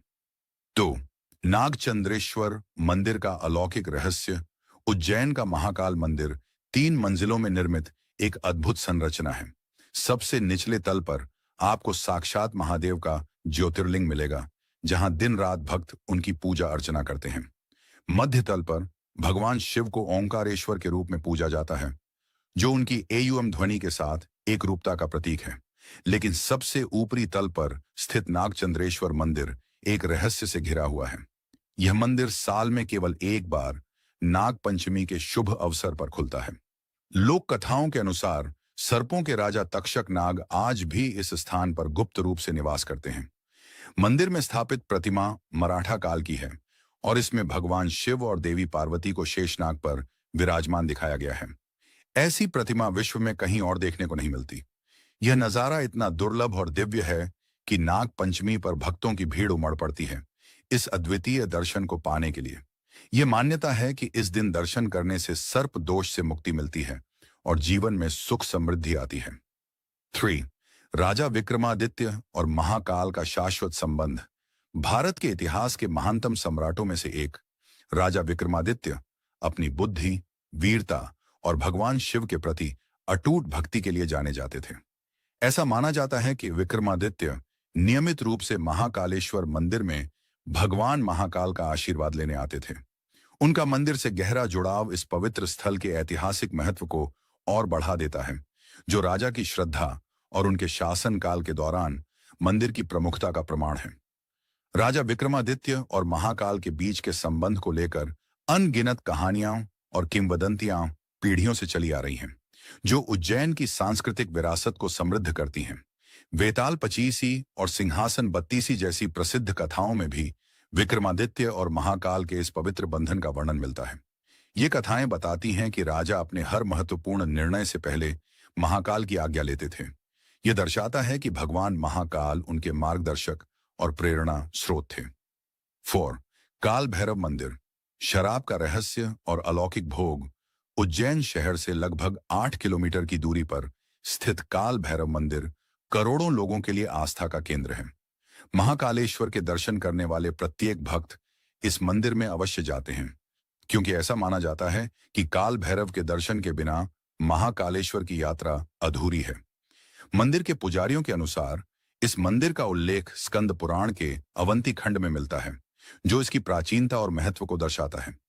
इस मंदिर में भगवान काल भैरव के वैष्णव स्वरूप की पूजा की जाती है। काल भैरव भगवान शिव का एक रौद्र और तांत्रिक रूप है, जिन्हें तामसिक प्रवृत्ति का देवता माना जाता है। यही कारण है कि उन्हें मदिरा, शराब का भोग लगाया जाता है। महाकालेश्वर मंदिर में भी बाबा काल भैरव को शराब चढ़ाने की यह अनोखी परंपरा सदियों से चली आ रही है। लेकिन इस परंपरा से जुड़ा एक ऐसा रहस्य है जिसे आज तक कोई नहीं सुलझा पाया है। काल भैरव को चढ़ाई गई शराब आखिर जाती कहां है? भक्त यह मानते हैं कि जो शराब बाबा को अर्पित की जाती है, वह चमत्कारिक रूप से गायब हो जाती है, मानो भगवान स्वयं उसे ग्रहण कर रहे हों। यह रहस्यमय प्रचलन मंदिर को और भी अधिक आकर्षक और अलौकिक बनाता है, जो भक्तों को विस्मय में डाल देता है। महाकालेश्वर मंदिर वास्तव में एक ऐसी जगह है जहां इतिहास, आस्था और रहस्य एक साथ मिलते हैं। यहाँ का हर कोना एक कहानी कहता है और हर पत्थर एक प्राचीन किंवदंती को समेटे हुए है। क्या आप भी इन रहस्यों को करीब से अनुभव करना चाहेंगे? काल भैरव मंदिर। एक अद्भुत रहस्य। उज्जैन में स्थित काल भैरव मंदिर एक ऐसा स्थान है जहां आस्था और रहस्य का अनूठा संगम देखने को मिलता है। यहाँ की सबसे चमत्कारी बात यह है कि भगवान काल भैरव की प्रतिमा को चढ़ाई गई शराब स्वयं मूर्ति द्वारा पी ली जाती है। यह दृश्य किसी को भी अचंभित कर सकता है, क्योंकि शराब से भरा कटोरा जब मूर्ति के होठों से लगाया जाता है तो वह देखते ही देखते गायब हो जाती है, मानो मूर्ति सचमुच उसे पी रही हो। सबसे चौंकाने वाली बात यह है कि इस मूर्ति में कहीं भी कोई सुराख या निकास का रास्ता दिखाई नहीं देता। इतिहास के पन्ने। ब्रिटिश काल से अब तक इस चमत्कार ने न केवल स्थानीय लोगों को बल्कि ब्रिटिश अधिकारियों को भी हैरान कर दिया था। ब्रिटिश काल में एक अंग्रेज अफसर कैप्टन हंटर ने इसे धोखाधड़ी मानते हुए इस रहस्य का पर्दाफाश करने की कोशिश की। उन्होंने मंदिर की खुदाई करवाई और मूर्ति को तोड़ने का भी प्रयास किया, लेकिन उनके हाथ कुछ भी नहीं लगा। इस घटना के कुछ ही दिनों बाद कैप्टन हंटर की रहस्यमयी तरीके से मृत्यु हो गई। इस घटना के बाद ब्रिटिश सरकार ने मंदिर परिसर में किसी भी तरह की छेड़छाड़ पर प्रतिबंध लगा दिया। अंग्रेजों की तरह इस रहस्य को उजागर करने की कोशिशें भारतीय वैज्ञानिकों, पत्रकारों और यहां तक कि विदेशी पर्यटकों ने भी की हैं। 1916 के दशक में कुछ भारतीय वैज्ञानिकों और पुरातत्व विभाग के विशेषज्ञों ने मंदिर की मूर्ति और संरचना का गहन निरीक्षण किया। उन्हें संदेह था कि मूर्ति के अंदर कोई पाइपलाइन जुड़ी हो सकती है, जिसके जरिए शराब कहीं जमा होती होगी। उन्होंने आधुनिक उपकरणों से स्कैनिंग भी की, लेकिन शराब के जमा होने का कोई भी सबूत नहीं मिला। इसी तरह कुछ जर्मन और फ्रेंच डॉक्यूमेंट्री टीमों ने काल भैरव मंदिर पर वीडियो बनाए। उन्होंने एचडी कैमरों और माइक्रोफोन से मूर्ति की हरकतों को रिकॉर्ड करने की कोशिश की। कैमरे में मूर्ति के होठों से शराब गायब होती तो दिखी, लेकिन उन्हें कोई छेद या पाइपलाइन नजर नहीं आई। एक ब्रिटिश टीम ने तो इसे a case of collective divine illusion कहकर संबोधित किया, जिसका अर्थ है कि यह आस्था और रहस्य का एक अद्वितीय मिश्रण है। विक्रम विश्वविद्यालय से डॉ. बाकंडकर भी अपनी टीम के साथ खुदाई करने पहुंचे, लेकिन उन्हें भी जमीन के अंदर कहीं शराब का कोई निशान नहीं मिला। आज भी चाहे जितने भी टैंकरों से शराब चढ़ाई जाए, वह कहां जाती है? यह एक अनसुलझा रहस्य बना हुआ है। यह वास्तव में एक दुर्लभ प्रतिमा है, जिसमें शराब को गायब करने की अद्भुत शक्ति और क्षमता है, जिसे दैवीय शक्ति ही कहा जा सकता है। मीडिया और चमत्कार कई भारतीय पत्रकारों और टीवी चैनलों जैसे आज तक, एनडीटीवी, हिस्ट्री टीवी 18 आदि ने काल भैरव मंदिर पर विशेष कार्यक्रम चलाए हैं। हर रिपोर्ट का निष्कर्ष यही रहा है कि यह आस्था, तंत्र और चमत्कार का एक ऐसा सम्मेलन है जिसे विज्ञान आज तक पूरी तरह समझ नहीं पाया है। औरंगजेब और कुत्तों का रहस्य। एक लोक कथा के अनुसार जब मुगल शासक औरंगजेब के सैनिक काल भैरव मंदिर को नष्ट करने के लिए पहुंचे, तब अचानक कई सारे कुत्ते झुंड में प्रकट हुए और उन पर हमला कर दिया। कुत्तों के काटने से कई सैनिक घायल हो गए और उनमें से कुछ तो पागलपन का शिकार हो गए। इस घटना के बाद सैनिकों ने मंदिर से दूरी बना ली। यह कहानी इस मंदिर से जुड़े अनेक चमत्कारों में से एक है, जो इसकी अलौकिक शक्ति को दर्शाती है। काल भैरव मंदिर का यह रहस्य आज भी बरकरार है, जो हमें यह सोचने पर मजबूर करता है कि कुछ चीजें विज्ञान की समझ से परे हैं और केवल आस्था और विश्वास से ही समझी जा सकती हैं। यह घटना इतनी भयानक थी कि औरंगजेब के सैनिक एक दूसरे पर हमला करने लगे, आपस में ही लड़ने मरने लगे। इस खौफनाक मंजर को देख औरंगजेब पूरी तरह घबरा गया। उसने तुरंत अपने अंगरक्षकों को उन सैनिकों को मारने का आदेश दिया जो हिंसक हो गए थे, ताकि वे बाकी सैनिकों या स्वयं औरंगजेब को नुकसान न पहुंचा सकें। इस वाकये के बाद औरंगजेब ने काल भैरव मंदिर पर हमला करने का विचार छोड़ दिया और तुरंत वहां से लौट गया। काल भैरव मंदिर की मान्यताएं और चढ़ावे। इस मंदिर में जब किसी भक्त को कोर्ट के मुकदमे में जीत मिलती है, तो वे बाबा के दरबार में मावे के लड्डू का प्रसाद चढ़ाते हैं। वहीं जिन भक्तों की सूनी गोद भर जाती है, वे बाबा को बेसन के लड्डू और चूरमे का भोग लगाते हैं। प्रसाद चाहे कोई भी हो, बाबा के दरबार में आने वाला हर भक्त उम्मीद से आता है और बाबा काल भैरव अपने आशीर्वाद से उसके कष्टों को दूर करते हैं। उज्जैन के सेनापति और शत्रुनाशक काल भैरव महाकाल की नगरी होने के कारण काल भैरव को उज्जैन नगर का सेनापति भी कहा जाता है। उन्हें शत्रुनाशक के रूप में भी पूजा जाता है।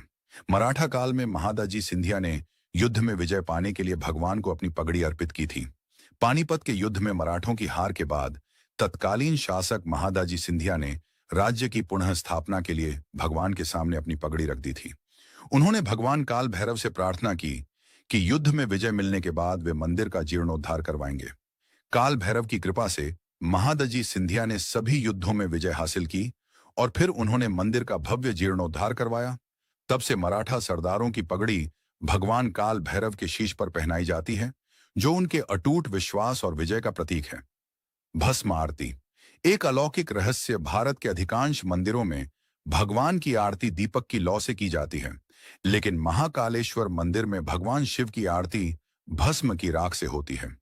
भस्म किसी भी वस्तु का अंतिम रूप होती है, चाहे वह इंसान हो, लकड़ी हो या कोई भी वस्तु। जलने के बाद अंत में हमें भस्म ही प्राप्त होती है। महाकालेश्वर मंदिर में की जाने वाली भस्म आरती हिंदू पूजा की सबसे अनूठी और मनमोहक रस्मों में से एक है। इसे देखने के लिए दूर दूर से हजारों लाखों श्रद्धालु आते हैं। यह आरती हर सुबह लगभग 4 बजे की जाती है और इसमें भगवान शिव को पवित्र भस्म चढ़ाई जाती है। इस अनुष्ठान को वास्तव में आकर्षक बनाने वाली बात यह है कि वर्तमान में भस्म जली हुई कपिला गाय के गोबर, शमी, पीपल, बर्ड और अमलताज से बनाई जाती है। हालांकि पुराने समय में इसे श्मशान घाट पर पहली चिता की राख से बनाया जाता था। जी हाँ, ये सच है। पहले यहाँ इंसान की देह की पहली चिता की राख से ही भस्म आरती की जाती थी, लेकिन कुछ अज्ञात कारणों से अब इंसानी चिता की राख से भस्म आरती करना बंद कर दिया गया है। फिर भी कुछ लोगों का मानना है कि यहाँ आज भी इंसान की चिता की राख से ही भस्म आरती होती है, लेकिन इस बात को अत्यंत गुप्त रखा जाता है, जिससे इस प्राचीन परंपरा का रहस्य और भी गहरा हो जाता है। कैलाश पर्वत एक ऐसा रहस्यमय स्थान जिसे समझ पाना आज भी इंसान के लिए असंभव है। ऐसा माना जाता है कि कोई भी इंसान आज तक इस पर्वत की चोटी तक नहीं पहुंच सका। लेकिन क्या यह पूरी सच्चाई है? नहीं, क्योंकि एक ऐसा तांत्रिक था जिसने न केवल कैलाश पर्वत पर चढ़ाई की, बल्कि वह पहला और अब तक का एकमात्र व्यक्ति बना जिसे इस दिव्य स्थान की ऊंचाइयों को छूने की अनुमति मिली। आज हम बात करेंगे तिब्बत के एक भयानक और रहस्यमयी तांत्रिक की, जिसने अपनी तंत्र शक्तियों से एक पूरे गांव को तबाह कर दिया, 80 से अधिक लोगों की जान ली, फिर भी उसे कैलाश पर्वत की पवित्र ऊंचाइयों तक पहुंचने का वरदान मिला। आखिर ऐसा कैसे हुआ? और जब वह तांत्रिक कैलाश की चोटी से वापस लौटा तो उसने ऐसा कुछ बताया जिसे सुनकर तिब्बत की धरती कांप उठी। उसने जो अनुभव साझा किया उसने लोगों की सोच ही बदल दी। यहां तक कि उस खूंखार तांत्रिक को लोग ईश्वर का अवतार मानने लगे। यह कहानी है मिलारेपा की, एक ऐसा इंसान जो अंधकार से चलकर प्रकाश की ओर आया, जिसने काला जादू सीखा, जीवन में तबाही मचाई और फिर आत्मज्ञान के मार्ग पर चलते हुए महान संत बना। आज हम जानेंगे कि कैसे मिलारेपा बना एक खतरनाक तांत्रिक, कैसे उसने अपना जीवन बदला और कैलाश पर्वत पर आखिर उसने ऐसा क्या देखा जिसने उसका जीवन ही नहीं पूरे तिब्बत का विश्वास बदल डाला। 11वीं शताब्दी के उत्तरार्ध में तिब्बत के दक्षिणी भाग में एक छोटे से गांव में एक बालक का जन्म हुआ जिसका नाम था थोपन। बाद में यही बालक मिला रेपा नाम से प्रसिद्ध हुआ। उसका बचपन सुख, शांति और स्नेह से भरा था। वह अपने माता पिता का इकलौता पुत्र था और उसकी एक छोटी बहन भी थी। पारिवारिक जीवन खुशियों से भरा हुआ था, लेकिन जैसा कि कहा जाता है, समय कभी स्थिर नहीं रहता, और यही हुआ। जब मिलारेपा मात्र 7 वर्ष का था, तभी उसके पिता की अचानक मृत्यु हो गई। मृत्यु से पहले पिता ने एक वसीयत लिखी थी, जिसमें चाचा चाची को यह जिम्मेदारी दी गई थी कि जब तक मिला बड़ा न हो जाए, वे उसकी मां और परिवार की देखरेख करें और संपत्ति की रक्षा करें। लेकिन पिता की चिता ठंडी भी नहीं हुई थी कि चाचा चाची ने अपना असली रूप दिखा दिया। उन्होंने सारी संपत्ति हड़प ली और मिला रेपा व उसकी मां और बहन को नौकर बनाकर रख दिया। जिस घर में कभी खुशियां थीं, वहीं अब आंसुओं और अपमान का राज था। मिला रेपा की मां ने अपने बेटे से वादा किया, एक दिन वो इन अत्याचारों का बदला जरूर लेगी। और यही बना तंत्र की ओर उसके जीवन का पहला कदम। कभी जिन रिश्तों में अपनापन था, अब वही रिश्ते उनके लिए एक कैद खाना बन चुके थे। जिनकी जिंदगी कभी सम्मान से भरी थी, अब वे अपमान और दरिद्रता के अंधेरे में डूब चुके थे। मिलारेपा की मां, जो कभी गांव में एक प्रतिष्ठित महिला मानी जाती थी, आज अपमान और पीड़ा का जीवन जीने को मजबूर थी। समाज की चुप्पी उन्हें अंदर तक तोड़ चुकी थी। उन्होंने अपनी छिनी हुई संपत्ति को बार बार पाने की कोशिश की, लेकिन हर प्रयास असफल रहा। गांव के लोगों ने अन्याय देखा, पर किसी ने आवाज नहीं उठाई। एक दिन टूटी हुई उम्मीदों के बीच उन्होंने कठोर निर्णय लिया। उन्होंने अपने बेटे मिलारेपा से कहा, शायद हम अपना सब कुछ वापस न ला पाएं, लेकिन जो हमें तबाह कर गए उन्हें हम भी चैन से जीने नहीं देंगे। बदला जरूर लेंगे। ये शब्द मिलारेपा के जीवन की दिशा बदलने वाले थे। बदले की आग उनके हृदय में जल उठी थी। मां की आंखों में जो जलता हुआ अपमान देखा, वही उनके मार्गदर्शक बन गया। मिलारेपा ने ठान लिया कि वह तांत्रिक विद्या सीखेगा, एक ऐसी विद्या जो दुश्मनों को बिना सामने आए मिटा दे। इस तलाश में वह पहुंचे अपने अंतिम गुरु के पास, युंग, एक ऐसा भयावह तांत्रिक जिनकी सिद्धियां लोक और परलोक दोनों में विख्यात थीं। गुरु युंग के साय में मिलारेपा ने मृत्यु और विनाश के रहस्यों को सीखा। उनका लक्ष्य अब स्पष्ट था, बदला। उन्होंने ऐसे मंत्रों को सिद्ध किया जिससे वह प्रकृति को अपने आदेशों पर चला सकें। विशेष रूप से ओलावृष्टि का आह्वान करने की शक्ति उन्होंने प्राप्त की। सबसे पहला प्रयोग उन्होंने अपने चाचा और चाची के गांव पर किया। एक दिन आकाश से भारी ओले बरसने लगे, खेत खलिहान तबाह हो गए और गांव वालों पर आतंक छा गया। लोग समझ चुके थे यह कोई सामान्य आपदा नहीं, यह तांत्रिक प्रकोप है। यह था मिलारेपा का पहला बदला। लेकिन यह अंत नहीं था। वह दिन आया जब चाचा के बेटे की शादी थी। पूरा गांव सज धज कर एकत्र हुआ था। मिलारेपा ने इस समारोह को अपने बदले की आखिरी परीक्षा बनाया।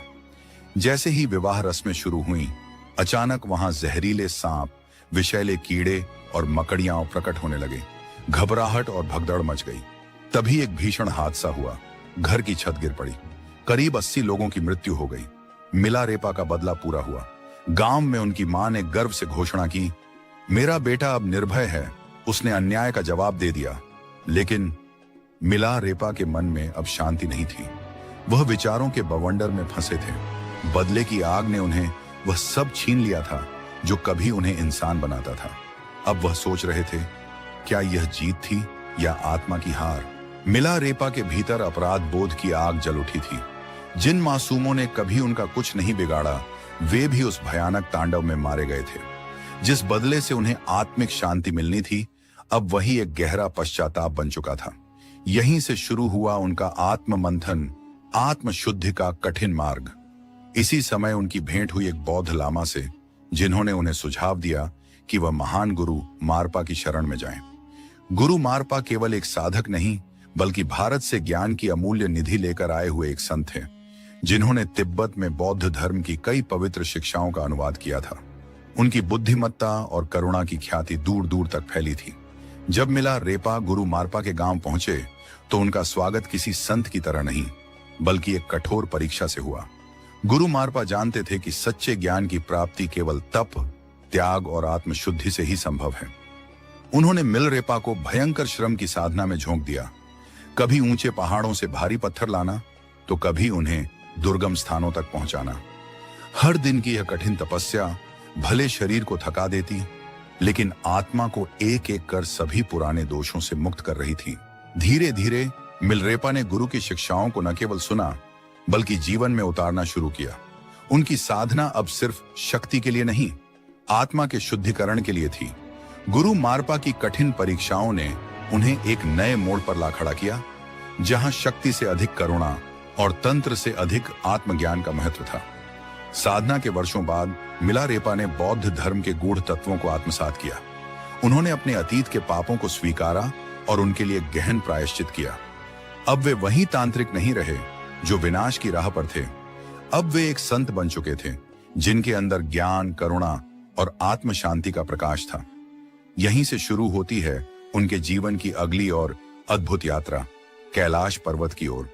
तिब्बत में स्थित कैलाश पर्वत न केवल हिंदू धर्म, बल्कि बौद्ध, जैन और बोन धर्मों में भी पवित्र माना जाता है। शिव पुराण, स्कंद पुराण और मत्स्य पुराण जैसे कई ग्रंथों में कैलाश खंड के रूप में इसकी महिमा का वर्णन मिलता है। मान्यता है कि यही भगवान शिव का दिव्य निवास है, जहां वे अपने परिवार और गणों के साथ साक्षात रहते हैं। मिलारेपा ने 1093 ईस्वी में इस रहस्यमयी पर्वत की यात्रा शुरू की। यह यात्रा सिर्फ एक भौतिक चढ़ाई नहीं थी, बल्कि आत्मा के उच्चतम शिखर तक पहुंचने की कोशिश थी। यात्रा के दौरान उन्हें भेंट हुई एक और विलक्षण आत्मा से, नरोबाण नामक एक प्रसिद्ध बौद्ध प्रचारक। नरोबाण ने मिलारेपा को एक चुनौती दी, जो पहले कैलाश पर्वत की चोटी तक पहुंचेगा वही सच्चा साधक कहलाएगा। अब यह सिर्फ एक चढ़ाई नहीं थी, यह एक आध्यात्मिक दौड़ थी, जो न केवल शरीर की ताकत बल्कि आत्मा की गहराई की परीक्षा लेने वाली थी। जो भी कैलाश पर्वत की चोटी तक पहुंचेगा, उसे इस पवित्र धाम पर आध्यात्मिक अधिकार प्राप्त होगा। यह कोई साधारण चुनौती नहीं थी, बल्कि एक आध्यात्मिक युद्ध की घोषणा थी। नरोबान जी ने तुरंत ही पर्वत की कठिन चढ़ाई शुरू कर दी। वे निरंतर आगे बढ़ते रहे, बर्फीले तूफानों और तीव्र हवाओं को चीरते हुए। दूसरी ओर मिलारेपा कुछ समय के लिए ध्यान मुद्रा में स्थिर हो गए, जैसे वह पर्वत की आत्मा से संवाद कर रहे हों। जब नरोबान जी चोटी के समीप पहुंचे, तभी सूर्य की पहली किरण उनके चेहरे पर पड़ी। यह कोई साधारण प्रकाश नहीं था। वह किरण इतनी तीव्र, इतनी तेजस्वी थी कि उनकी आंखें झपकने लगीं और वे पीछे हटने को मजबूर हो गए। इसी क्षण मिलारेपा ध्यान से उठे और बिना किसी अवरोध के चोटी की ओर बढ़ चले। अंततः वे नरोबांजी से पहले कैलाश की चोटी पर पहुंच गए। यह केवल शारीरिक विजय नहीं थी, ये मिलारेपा की आत्मिक शक्ति और सिद्धियों की विजय थी। यह पर्वतारोहण एक रहस्य बन गया, एक आध्यात्मिक लीला। चोटी पर पहुंचकर मिलारेपा ने कुछ ऐसे अनुभव किए जिन्हें शब्दों में पिरोना असंभव है। उन्होंने कहा, कैलाश पर्वत साधारण मानव के लिए नहीं है, यह स्वयं महादेव का निवास है। यहां आकर चढ़ाई करना शिव की तपस्या में विघ्न डालने जैसा पाप है। मिलारेपा का यह संदेश आज भी कैलाश यात्रियों के लिए एक चेतावनी है। केवल वही यहां चढ़ने का प्रयास करें जो आत्मा की गहराइयों में उतर चुके हों, जिन्होंने साधना की चरम सीमाएं छू ली हों। एक और रहस्य यह है कि कैलाश पर्वत की तलहटी में समय की गति सामान्य नहीं है। ऐसा कहा जाता है कि यहाँ एक दिन धरती के 1 माह के बराबर होता है। अर्थात यहाँ यदि आप एक दिन रुकें तो आपके शरीर पर 1 महीने का असर दिखेगा। वैज्ञानिक भाषा में इसे फास्ट एजिंग कहा जाता है, यानी शरीर की कोशिकाएं अत्यधिक तेजी से क्षरण करती हैं। उदाहरण के लिए, यदि सामान्यतः 1 महीने में नाखून 4 बार काटने पड़ते हैं, तो यहाँ एक ही दिन में 4 बार काटने की जरूरत पड़ सकती है। कैलाश की इस दिव्य यात्रा के बाद मिलारेपा की साधना एक नए शिखर पर पहुंच गई। उन्होंने आत्मज्ञान की वो ऊंचाइयां छू ली जहां से जीवन और मृत्यु का भेद मिट जाता है। उन्होंने अपने शिष्यों को भी ध्यान, तपस्या और गूढ़ विद्याओं की शिक्षा दी ताकि वे भी आत्मा की रोशनी में प्रवेश कर सकें। इन्हीं आध्यात्मिक उपलब्धियों के बाद शुरू हुआ उनके जीवन का अंतिम अध्याय। एक दिन उन्हें एक ग्रामीण विवाह समारोह में आमंत्रित किया गया। उनके स्वागत के लिए एक विशेष आसन सजाया गया। उसी समारोह में एक धनवान पंडित भी उपस्थित था जो मिलारेपा की ख्याति से ईर्ष्या करता था। तैयारियों को देखकर हर कोई चकित था। जब मिलारेपा ध्यानमग्न मुद्रा में उस आसन पर बैठे तो वहां उपस्थित एक घमंडी पंडित ने व्यंग्य से कहा, इस भिक्षु के लिए इतनी भव्य तैयारी, क्या यह मुझसे बड़ा ज्ञानी है?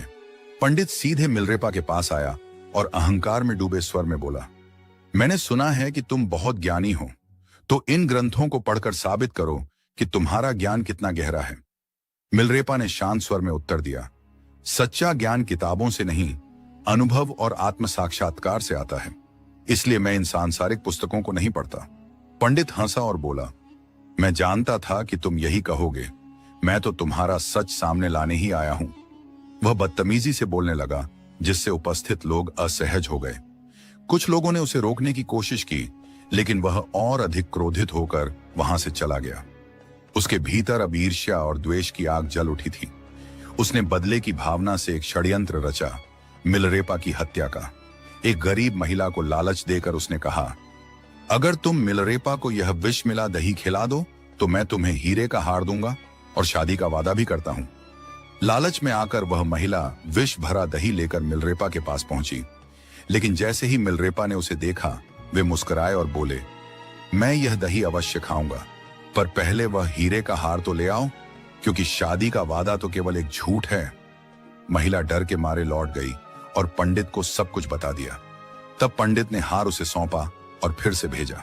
इस बार वह हार लेकर आई और मिलारेपा ने मुस्कुराकर वह विषयुक्त दही स्वीकार कर लिया।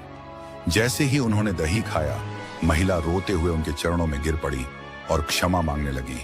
मिलारेपा ने स्नेह से कहा, डर मत, मेरा समय पूरा हो गया है। यह केवल देह का अंत है, आत्मा का नहीं।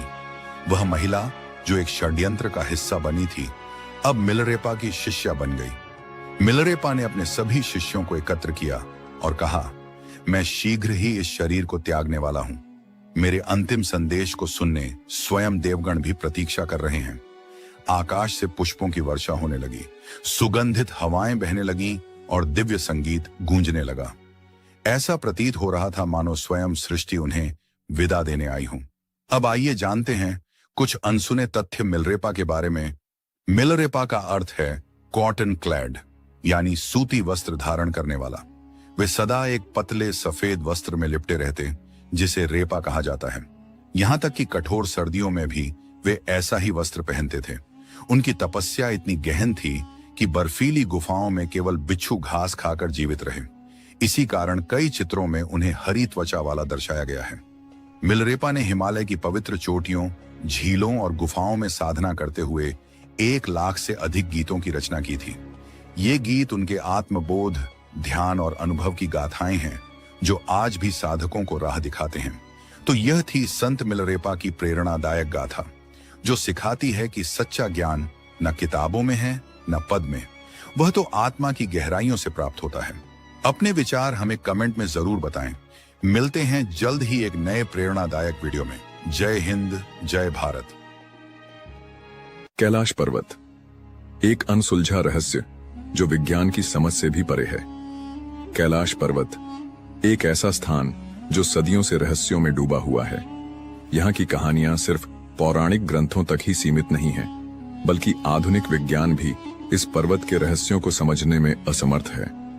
साल 2001 में चीन सरकार ने कुछ ऐसा देखा जिसने उन्हें कैलाश पर्वत पर चढ़ाई करने पर सख्त प्रतिबंध लगाने के लिए मजबूर कर दिया। आखिर वह क्या रहस्य था जिसने चीन को इतना बड़ा कदम उठाने पर मजबूर कर दिया? क्यों इस पर्वत की चोटी तक कोई नहीं पहुंच सकता? आज तक दुनिया की सबसे ऊंची चोटी माउंट एवरेस्ट पर हजारों पर्वतारोही सफलतापूर्वक चढ़ चुके हैं, लेकिन कैलाश पर्वत पर चढ़ने का प्रयास करने वाले या तो रास्ते में ही दम तोड़ देते हैं या फिर कुछ वर्षों के भीतर रहस्यमयी परिस्थितियों में मृत्यु को प्राप्त हो जाते हैं। केवल एक व्यक्ति, एक रहस्यमयी साधु इस पर्वत की चोटी तक पहुंचा था, लेकिन उसने जो देखा उसे कभी किसी के साथ साझा नहीं किया। कैलाश पर्वत पर क्यों बढ़ती है उम्र की रफ्तार? विज्ञान कहता है कि पृथ्वी पर समय की गति हर जगह समान होती है, लेकिन कैलाश पर्वत पर समय कुछ और ही कहानियां बयां करता है। यहां आने वाले तीर्थयात्री दावा करते हैं कि कैलाश के आसपास समय की चाल असामान्य रूप से तेज हो जाती है। कई साधु यह भी मानते हैं कि यहाँ एक अलौकिक ऊर्जा प्रवाहित होती है, जिससे यहाँ मौजूद किसी भी जीव की उम्र 2 गुनी रफ्तार से बढ़ने लगती है। क्या यह किसी प्राचीन शक्ति का प्रभाव है या फिर कोई वैज्ञानिक रहस्य जिसे अभी तक दुनिया नहीं समझ पाई? क्या कैलाश पर्वत के नीचे छिपा है प्राचीन शंभाला नगर? तिब्बती बौद्ध ग्रंथों में वर्णन मिलता है कि कैलाश पर्वत के नीचे एक अदृश्य नगर बसा हुआ है जिसे शंभाला कहा जाता है। यह कोई साधारण नगर नहीं, बल्कि एक दिव्य लोक माना जाता है, जहां केवल उच्च आत्मिक ऊर्जा वाले लोग ही प्रवेश कर सकते हैं। क्या सच में इस पर्वत के नीचे कोई ऐसी सभ्यता बसी हुई है जो आज भी दुनिया की नजरों से ओझल है? नासा की खोज जिसने वैज्ञानिकों के होश उड़ा दिए। अमेरिकी अंतरिक्ष एजेंसी नासा ने जब कैलाश पर्वत की ऊंचाई और उसकी संरचना का अध्ययन किया, तो उन्हें कुछ ऐसा देखने को मिला जो किसी साधारण पर्वत में नहीं पाया जाता। सैटेलाइट इमेज में देखा गया कि कैलाश पर्वत एक विशालकाय पिरामिड के आकार का है और यह बिल्कुल सटीक दिशाओं में स्थित है, मानो इसे किसी ने बहुत सोच समझकर बनाया हो। क्या यह कोई प्राकृतिक संरचना है या किसी प्राचीन सभ्यता द्वारा निर्मित एक दिव्य संरचना? जब चीन ने कैलाश पर्वत पर हेलीकॉप्टर भेजा, चीन ने कैलाश पर्वत के रहस्यों को समझने के लिए जब इस क्षेत्र में एक हेलीकॉप्टर भेजा, तो कुछ चौंकाने वाली घटनाएं घटी। बताया जाता है कि जैसे ही हेलीकॉप्टर पर्वत के शिखर के करीब पहुंचा, उसके सभी नेविगेशन सिस्टम अचानक से फेल हो गए और हेलीकॉप्टर को आपातकालीन लैंडिंग करनी पड़ी। कुछ रिपोर्ट्स में यह भी दावा किया गया कि हेलीकॉप्टर के पायलट ने वहां एक अदृश्य ऊर्जा के प्रभाव को महसूस किया। कुबेर की नगरी और कैलाश का दिव्य प्रभाव। हिंदू मान्यताओं के अनुसार कैलाश पर्वत के पास धन के स्वामी कुबेर की नगरी स्थित है, जहां अपार संपत्ति और दिव्य खजाने छुपे हुए हैं। यह भी कहा जाता है कि जो कोई भी इस पर्वत के आसपास आध्यात्मिक साधना करता है, उसे दिव्य दृष्टि प्राप्त होती है और उसकी सभी इच्छाएं पूरी हो जाती हैं। तो आखिर कैलाश पर्वत सिर्फ एक पहाड़ है या कोई रहस्यमयी शक्ति केंद्र? क्या यहाँ कोई प्राचीन सभ्यता मौजूद है या फिर यह कोई दैवीय संरचना है? इन सवालों के जवाब आज भी अनसुलझे हैं, लेकिन एक बात तो तय है, कैलाश सिर्फ एक पर्वत नहीं, बल्कि एक ऐसा रहस्य है जो हमारी समझ से कहीं परे है। कैलाश पर्वत आस्था, रहस्य और अद्भुत शक्तियों का केंद्र कहा जाता है, कि जो व्यक्ति अपने जीवन में सत्कर्म और पुण्य अर्जित करता है, उसकी आत्मा को मृत्यु के उपरांत कैलाश पर्वत पर स्थान मिलता है। यही कारण है कि यह पर्वत न केवल धार्मिक आस्था का केंद्र है, बल्कि इसे दुनिया के सबसे अद्भुत और रहस्यमयी पर्वतों में भी गिना जाता है। समुद्र तल से 6,718 मीटर की ऊंचाई पर स्थित कैलाश पर्वत हिंदू, बौद्ध और जैन धर्म के अनुयायियों के लिए परम पवित्र स्थल है। धार्मिक मान्यताएं और आस्था का प्रतीक हिंदू धर्म में कैलाश पर्वत को भगवान शिव का दिव्य निवास माना जाता है, जहां वे माता पार्वती के साथ निवास करते हैं। मान्यता है कि यह वही स्थान है जहां शिवजी ने योग और ध्यान की अद्भुत साधनाएं की और कैलाश को सृष्टि के केंद्र का स्वरूप प्रदान किया। बौद्ध धर्म के अनुयायी मानते हैं कि परम आनंद के प्रतीक बुद्ध डेम चौक चक्र संवर इस पर्वत के अधिष्ठाता देव हैं। वहीं जैन धर्म में इसे अष्टापद पर्वत के नाम से जाना जाता है, जहां प्रथम तीर्थंकर भगवान ऋषभदेव ने निर्वाण प्राप्त किया था। इन मान्यताओं के कारण कैलाश पर्वत को सिर्फ एक पर्वत नहीं, बल्कि आध्यात्मिक ऊर्जा का केंद्र माना जाता है। क्या कैलाश पर्वत वास्तव में एक प्राचीन पिरामिड है? साल 1999 में रूस के एक प्रसिद्ध खोजकर्ता अर्नेस्ट मुल्दाशिफ और उनकी टीम ने कैलाश पर्वत के रहस्यों को जानने के लिए एक रोमांचक यात्रा की। इस दल में भूवैज्ञानिक, भौतिकविद और इतिहासकार शामिल थे। उन्होंने कैलाश पर्वत के आसपास कई महीने बिताए और वहां की रहस्यमयी गतिविधियों का अध्ययन किया।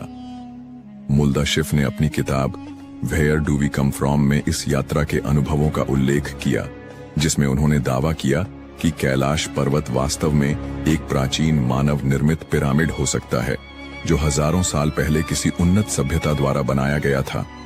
उनके अनुसार यह पर्वत अनेक छोटे छोटे पिरामिडों से घिरा हुआ है और एक विशेष ऊर्जा केंद्र के रूप में कार्य करता है। कैलाश पर्वत के भीतर से आती अजीब आवाजें। इस शोध दल ने बताया कि जब वे रात के समय पर्वत के पास रुके तो उन्होंने महसूस किया कि पहाड़ के भीतर से एक अजीब तरह की फुसफुसाहट और पत्थरों के गिरने की आवाजें आ रही थीं। ऐसा प्रतीत होता था जैसे पर्वत के अंदर कोई छिपा हुआ संसार हो। एक रात जब मुल्दाशिफ और उनके साथी विश्राम कर रहे थे, उन्होंने स्पष्ट रूप से पत्थरों के खिसकने और किसी के चलने जैसी आवाजें सुनी। यह एक अविश्वसनीय अनुभव था, जिसने उन्हें यह सोचने पर मजबूर कर दिया कि क्या कैलाश पर्वत वास्तव में किसी गुप्त शक्ति या अलौकिक जीवों का निवास स्थान है। समय की गति में विचित्र परिवर्तन। कैलाश पर्वत के आसपास समय भी अपनी गति बदल लेता है। यहाँ आने वाले कई यात्रियों ने पाया कि उनके बाल और नाखून असामान्य रूप से तेजी से बढ़ने लगते हैं। जहां आमतौर पर बाल और नाखून बढ़ने में हफ्तों का समय लगता है, वहीं कैलाश पर्वत के निकट मात्र 2 दिनों में ही बाल और नाखून काफी बड़े हो जाते हैं। वैज्ञानिकों का मानना है कि यह कैलाश क्षेत्र की विशेष चुंबकीय ऊर्जा के कारण हो सकता है, जो शरीर की कोशिकाओं की वृद्धि दर को बढ़ा देती है। लेकिन इस रहस्य का अब तक कोई ठोस वैज्ञानिक प्रमाण नहीं मिल पाया है। कैलाश पर्वत एक अनसुलझी पहेली। कैलाश पर्वत को लेकर कई कथाएं और दावे किए जाते हैं, लेकिन अब तक कोई भी वैज्ञानिक या खोजी दल इसके रहस्यों की गहराई तक नहीं पहुंच पाया है। यह स्थान सिर्फ एक पर्वत नहीं, बल्कि अध्यात्म, चमत्कार और अनसुलझे रहस्यों का अद्भुत संगम है। तो क्या कैलाश पर्वत वास्तव में भगवान शिव का निवास स्थान है? क्या यह कोई प्राचीन पिरामिड है, या फिर यहाँ कोई ऐसी अलौकिक शक्ति छिपी हुई है जिसे आज तक कोई नहीं समझ पाया? कैलाश पर्वत एक दिव्य रहस्य। जब आप कैलाश पर्वत के पवित्र क्षेत्र में प्रवेश करते हैं तो ऐसा महसूस होता है जैसे आसमान में कोई विमान उड़ रहा हो। लेकिन ध्यान से सुनने पर यह ध्वनि किसी साधारण गड़गड़ाहट जैसी नहीं लगती। यह ध्वनि कभी डमरू के नाद जैसी प्रतीत होती है, तो कभी AUM की पवित्र गूंज के समान। वैज्ञानिक इसे एक प्राकृतिक घटना मानते हैं और कहते हैं कि यह ध्वनि संभवतः बर्फ के पिघलने से उत्पन्न होती है। लेकिन क्या यह सिर्फ एक संयोग है, ध्वनि या दिव्य संकेत? वहां जाने वाले कई साधक और यात्री मानते हैं कि यह कोई साधारण प्राकृतिक ध्वनि नहीं, बल्कि एक दिव्य संकेत है। ऐसा कहा जाता है कि कैलाश पर्वत की अत्यंत शक्तिशाली ऊर्जा और उसकी आध्यात्मिक तरंगें इस ध्वनि को जन्म देती हैं। तिब्बती ग्रंथों में भी उल्लेख मिलता है कि इस पर्वत के आसपास एक अदृश्य कंपन रहता है जो केवल साधना में लीन योगियों को अनुभव होता है। क्या यह केवल बर्फ के पिघलने की सामान्य ध्वनि है या फिर AUM की अनाहत ध्वनि का एक चमत्कार? यह प्रश्न आज भी अनसुलझा है और शायद यही कैलाश पर्वत के रहस्य को और भी गहराई से जोड़ता है। रात में चमकती अद्भुत रोशनियां, कैलाश पर्वत की रहस्यमयी घटनाएं केवल ध्वनियों तक सीमित नहीं हैं। कई यात्रियों ने दावा किया है कि उन्होंने रात के समय पर्वत के चारों ओर 7 अलग-अलग रंगों की रहस्यमयी रोशनी देखी है। नासा के वैज्ञानिकों का मानना है कि कैलाश पर्वत के आसपास का शक्तिशाली चुंबकीय बल और वायुमंडलीय ऊर्जा मिलकर इस अद्भुत प्रकाश का निर्माण कर सकते हैं। लेकिन फिर भी यह प्रश्न बना रहता है, क्या यह केवल विज्ञान की व्याख्या के भीतर सीमित है या फिर इस पवित्र पर्वत की दैवीय शक्तियों का कोई संकेत? हिम मानव, मिथक या वास्तविकता? क्या आपने हिम मानव या यति की कहानियां सुनी हैं? यह एक रहस्यमयी विशालकाय प्राणी है जिसे कैलाश पर्वत और हिमालय के दुर्गम क्षेत्रों में देखा गया है। वर्षों से इस क्षेत्र में रहने वाले लोग दावा करते हैं कि उन्होंने अपनी आंखों से इस विचित्र प्राणी को देखा है। लेकिन क्या यह एक विशाल भालू है, कोई अज्ञात जंगली मानव या फिर किसी प्राचीन युग का अंतिम अवशेष? तिब्बती और नेपाली मान्यताओं के अनुसार यह हिम मानव कैलाश पर्वत के आसपास घूमता है और कभी-कभी साधुओं और यात्रियों के दर्शन भी देता है। कुछ इसे एक भूरा भालू मानते हैं तो कुछ इसे एक विलुप्त होती जाति का अंतिम अस्तित्व कहते हैं। यहाँ तक कि कुछ कथाओं में इसे एक शक्तिशाली जीव बताया गया है जो दुर्गम इलाकों में रहकर साधकों और तपस्वियों की रक्षा करता है। वैज्ञानिक इस रहस्य को सुलझाने की कोशिश कर रहे हैं। कुछ शोधकर्ताओं का मानना है कि हिम मानव वास्तव में निएंडरथल मानव के अवशेष हो सकते हैं जो अब भी इन बर्फीले क्षेत्रों में जीवित हैं। लेकिन यह केवल एक परिकल्पना है क्योंकि आज तक हिम मानव के कोई ठोस प्रमाण नहीं मिले हैं। क्या कैलाश पृथ्वी का केंद्र बिंदु है? कई प्राचीन ग्रंथों और धार्मिक मान्यताओं के अनुसार कैलाश पर्वत को अक्षमहोर एक्सिस मुंडी कहा जाता है। यह वह स्थान माना जाता है जहां स्वर्ग और पृथ्वी का मिलन होता है। हिंदू धर्म, बौद्ध धर्म, जैन धर्म और बोन परंपरा में कैलाश को सृष्टि का केंद्र बताया गया है। तिब्बती ग्रंथों में उल्लेख मिलता है कि कैलाश पर्वत के चारों दिशाओं में 4 रहस्यमयी नदियां निकलती हैं जो 4 अलग-अलग दिशाओं में बहती हैं। यह तथ्य आधुनिक वैज्ञानिकों को भी चौंकाता है क्योंकि विश्व के किसी अन्य स्थान पर ऐसा प्राकृतिक घटनाक्रम नहीं पाया जाता। कैलाश पर्वत न केवल एक तीर्थ स्थल है बल्कि यह एक ऐसा स्थान भी है जो समय, भौतिकी और आध्यात्मिकता के रहस्यों को अपने अंदर समेटे हुए है। क्या यह केवल एक पौराणिक कथा है या फिर इस स्थान पर वास्तव में कोई दिव्य शक्ति कार्य कर रही है? यह रहस्य आज भी अनसुलझा है। आपका क्या मानना है? क्या कैलाश पर्वत की यह ध्वनि मात्र एक प्राकृतिक घटना है या फिर यह किसी दैवीय शक्ति का प्रमाण? क्या हिम मानव सच में मौजूद है या यह केवल कहानियों और किंवदंतियों का हिस्सा है? और क्या कैलाश पर्वत पृथ्वी का आध्यात्मिक केंद्र है?